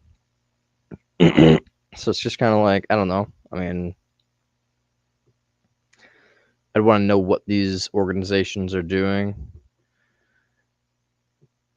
And what, like, yeah, I want to know what those organizations are doing, and, you know, why their argument, what our organization's argument is to donate to them, you know? Because organization in a box isn't a very good argument. I mean, like, it's just like, okay, cool. I mean, if the organization's like saying donate to us because we want to preserve the environment, I'm gonna be like, like, I want to prevent animal suffering. I'll be like, cool, but at what cost? Why do you want to prevent suffering? And I want to prevent suffering too, but like, it's just because, like, you know, I don't know, like how are you going to prevent the suffering? Basically, I want to know how they're going to prevent the suffering, and I want to know why they want to how they're going to convince people that it matters that we like prevent animal suffering. Because ethilists are trying to convince people that animal suffering matters. If this organization is just like, we're doing this, I mean, yeah, I'm sure they are, but like, I don't know. My point being that like efilism motivates people to care about suffering, so it's not a useless thing. You can call it useless, but it's just factually wrong.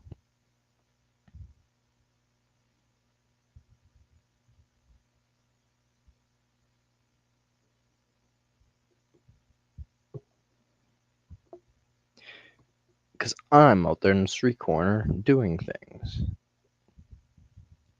Why? Because I care. Because I'm an efilist.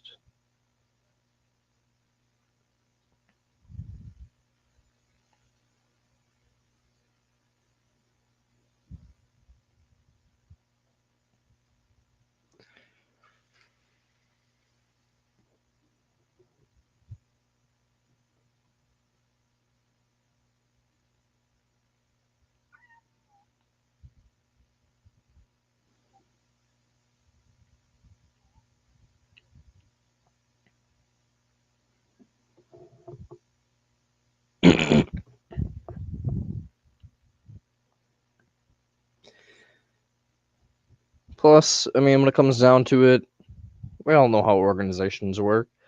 You could everything's an efficient supply and demand chain, okay?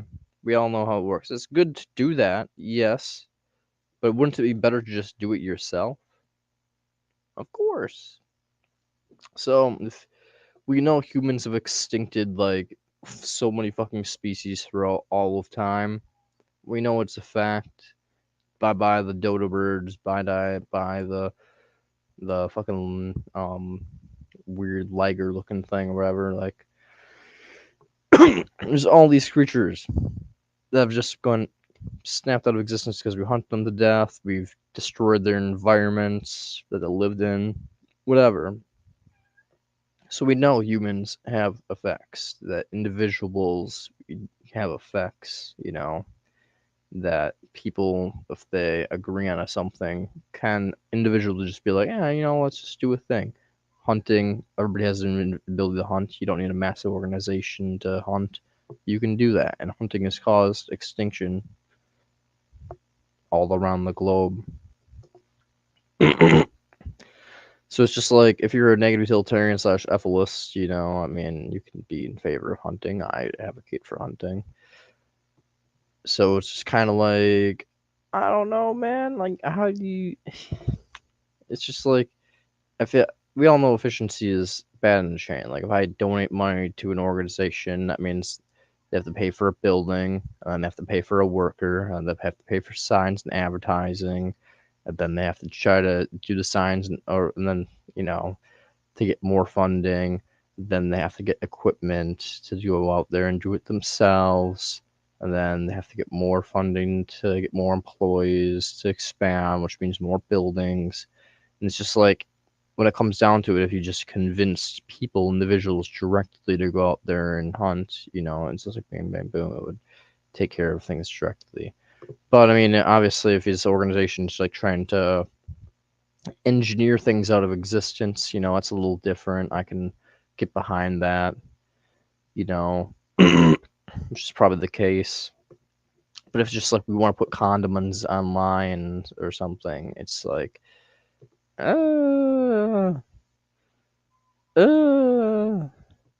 want to separate. I've heard people say we want to separate the meat eaters the from the fucking herbivores, like, and then basically, or like kill off and then just let the meat eaters die off, all deontologically speaking, like it's like just like let them die off, we're not gonna kill them, but those, or we can like give them like artificial meat or something, we'll just keep all the predators in a little safari where we feed them artificial growing meat, and all the herbivores will live happily ever after. If that's his solution, like, that's what I mean by like prevent wildlife suffering, is by like we'll we'll we'll go to this community pass and read about them. We're gonna, just like, how they released like the anti-rabies vaccine into like the population of foxes. We're gonna cure animal like mad cow disease and all these people things, like whatever it is, like we're gonna release a bunch more pheromones to cure all these diseases and ailments in the wild. Like, cool, that's great, but it doesn't cure the existential fact that like they're all going to die. They're all going to feel like, like their limbs that get broken at some point, or their old age. They're going to see their kin die. It's just like, you can't change those facts. So it's just kind of like, I want to know what he means by like what these organizations really are fighting for. But whatever. Go to his community posts and read about them. I don't know. I mean, like, he has a lot of community posts, bro. As I said, I could search for a little bit and not find it. So I already did search for a little bit and I couldn't find it. So if you want to link the community post or whatever, or say how many days ago the community post was, then I can probably find it a little easier. But as of now, not exactly finding it. So.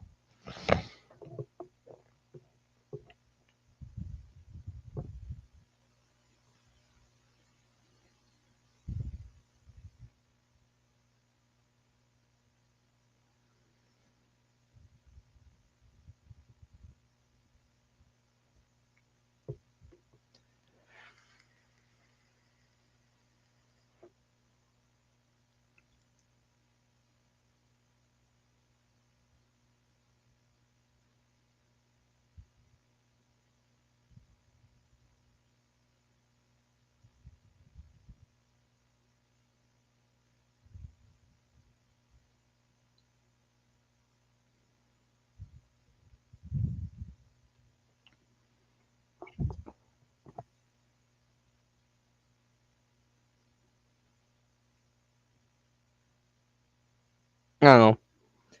To me, it sounds like it's kind of like saying like it's vegan advocacy and like street advocacy is like useless because you could donate your time and money to lobbying for active change, or for politicians to change their mind.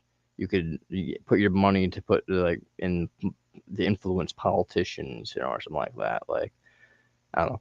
Like it just seems like it's like a weird way of I don't know. Like it seems like it's like saying vegan advocacy is useless because you could be doing something maybe slightly more efficient or something. I don't know. That's a bold statement. Like even if I don't believe what he's doing and potentially is more efficient. But if it was more efficient, calling efilism useless and a cult is a little bit bold. But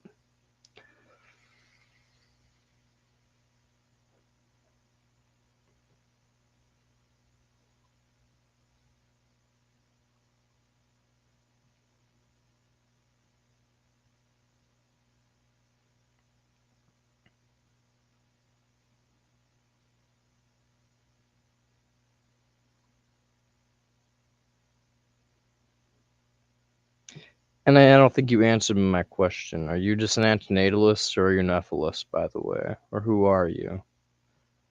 Because every once in a while I think you're deep prophet, just in disguise, pretending to not be.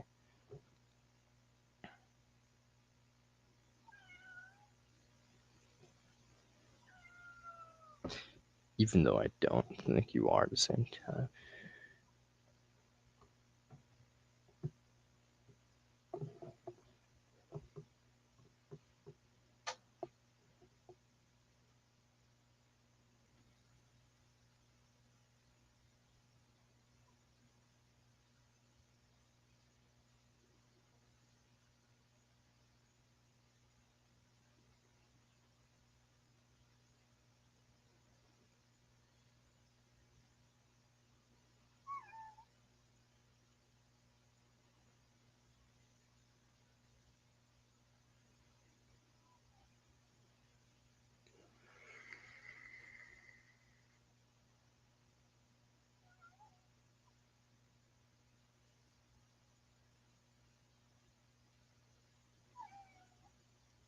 What? What? You know I don't speak cat.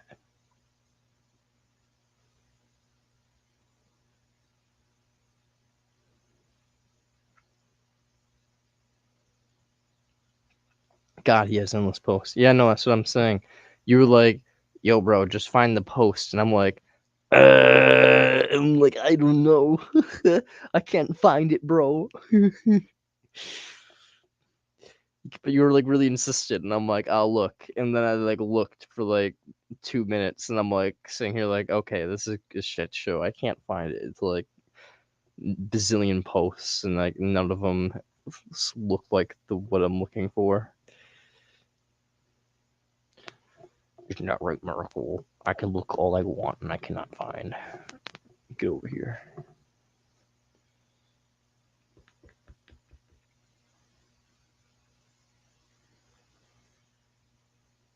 He's rubbing his face against my computer.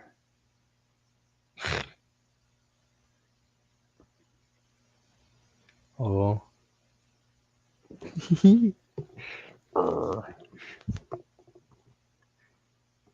Gotcha.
He's like, keep scratching me.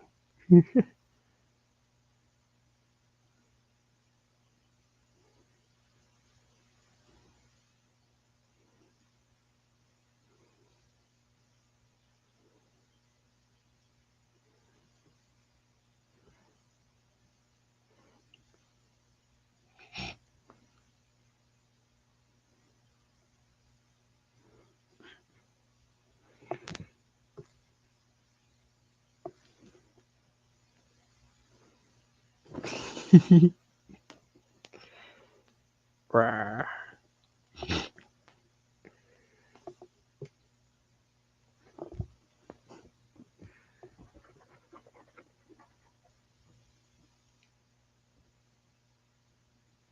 Marco.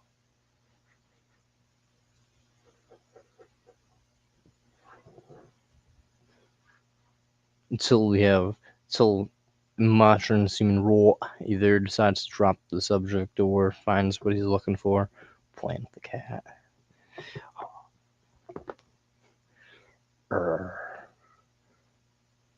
Ow.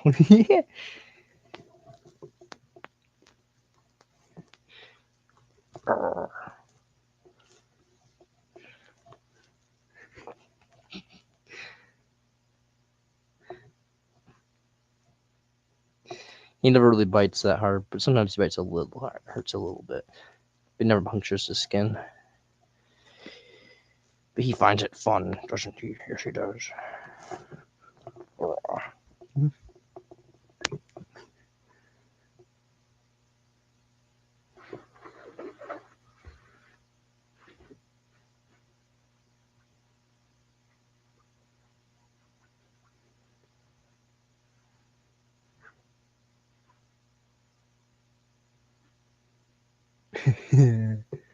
Ooh.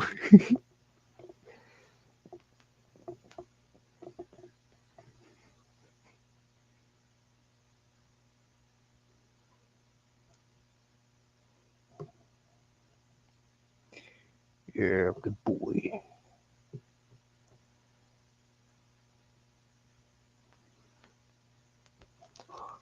Oh, you got a cheap little swipe on me right there. He's like, yeah, fuck you.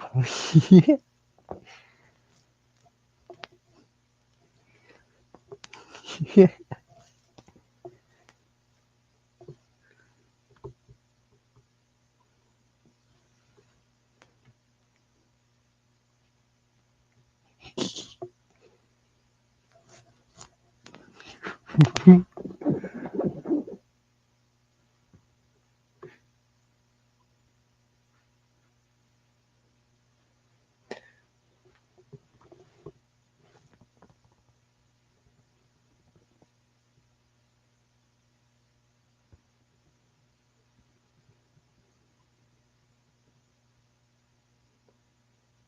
He's staring at my hand.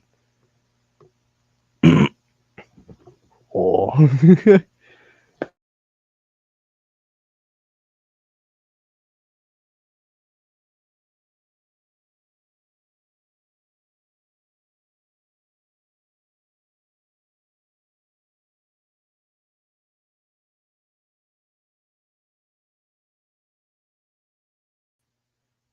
Marco jumped on my computer and pressed something. I don't know what the fuck he pressed. Whatever he pressed, though, it turned it off. Turned off my fucking tab.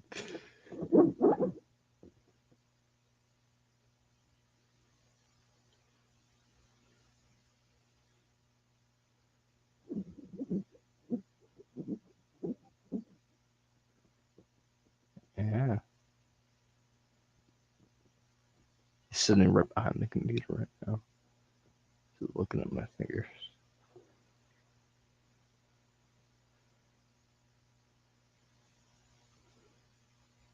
Oh.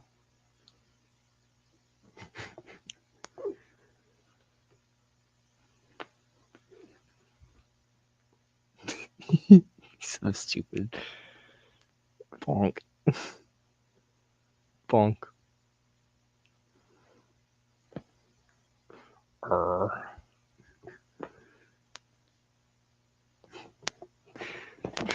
Back here.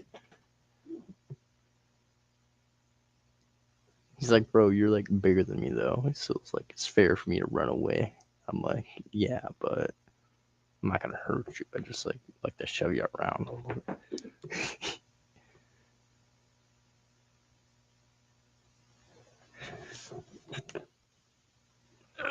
No Avail is anti-bullshit man, BTW.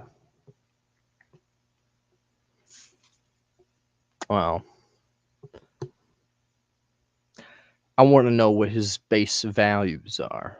What he is he a negative utilitarian? Is he a panist? Like, what are his values? Because being like, I'm a stoic, I just choose not to care about things. That's kind of like bullshit. Fuck being a stoic. So I mean, yeah, I mean, as far as I know about him, is he's just a stoic so far, and so he's just like, yeah, man, don't have kids because it's inconvenient or whatever, and you inconvenience me by having a population to deal with, blah. So like, don't really know. That seems like some selfish, not really ethical at all bullshit. But hey, what do I know? He is antinatalist. Yeah, I mean. Yeah, and so was Anton, but he's a subjectivist. So I mean, there's plenty of antinatalists that I think have no backbone, have no base for their antinatalism. So I'm like, you're an ally, but you're not, an ally, and like you're an ally, but you're like an enemy when it comes to the end game. So, which he clearly has already stated he is, because he says, yeah, he says efilism's a cult. So it's like he's already like said he's an enemy basically. But for now, he's consequentially an ally because he's against bringing things, people into existence, and maybe animals as well. But is he subjectivist? Don't know. I mean, Anton's a subjectivist, but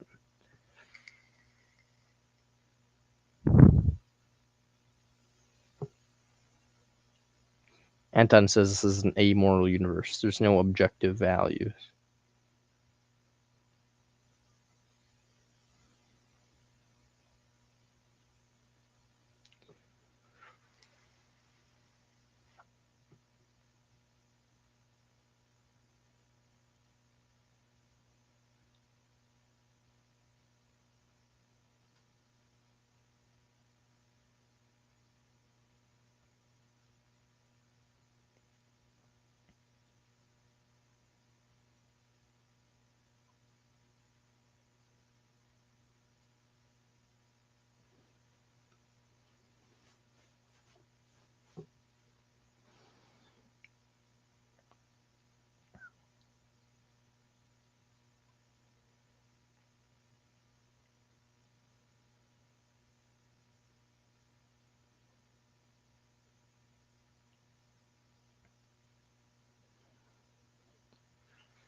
Marco. Hi. Hi. Jump.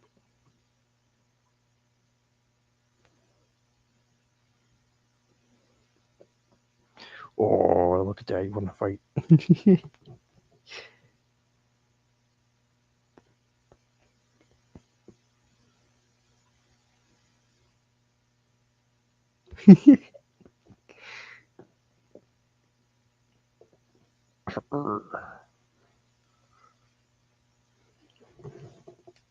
You can watch me play with Marco.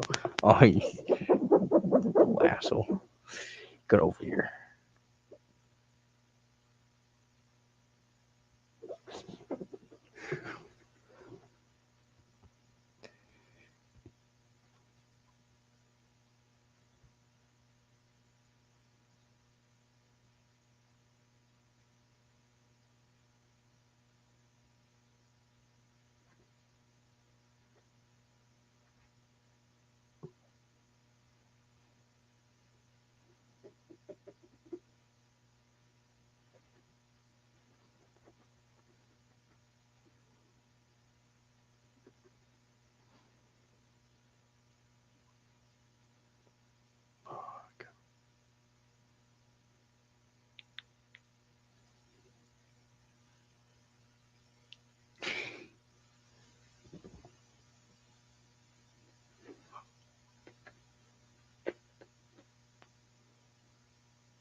Testing 1, 2. But yeah, Marco likes to play. He just likes any attention you can give him.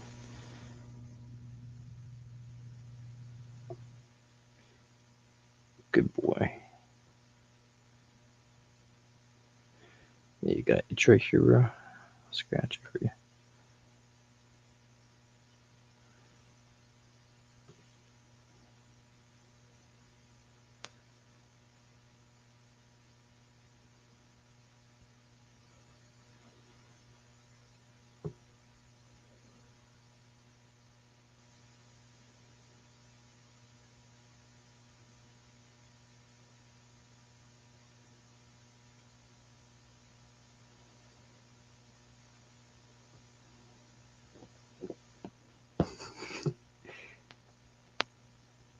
He's like, no, you messing up my fur.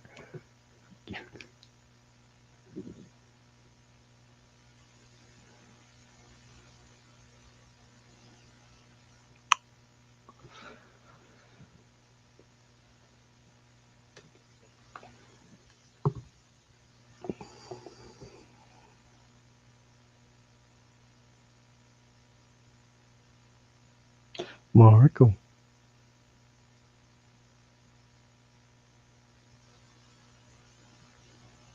Hi.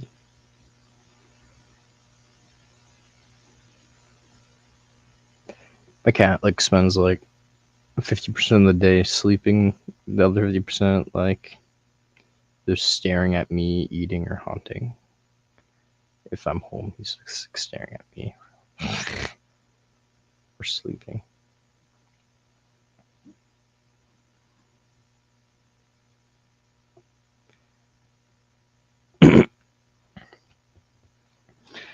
Kind of want to cook something, but I kind of just want to go to sleep. But I also, I don't know, man.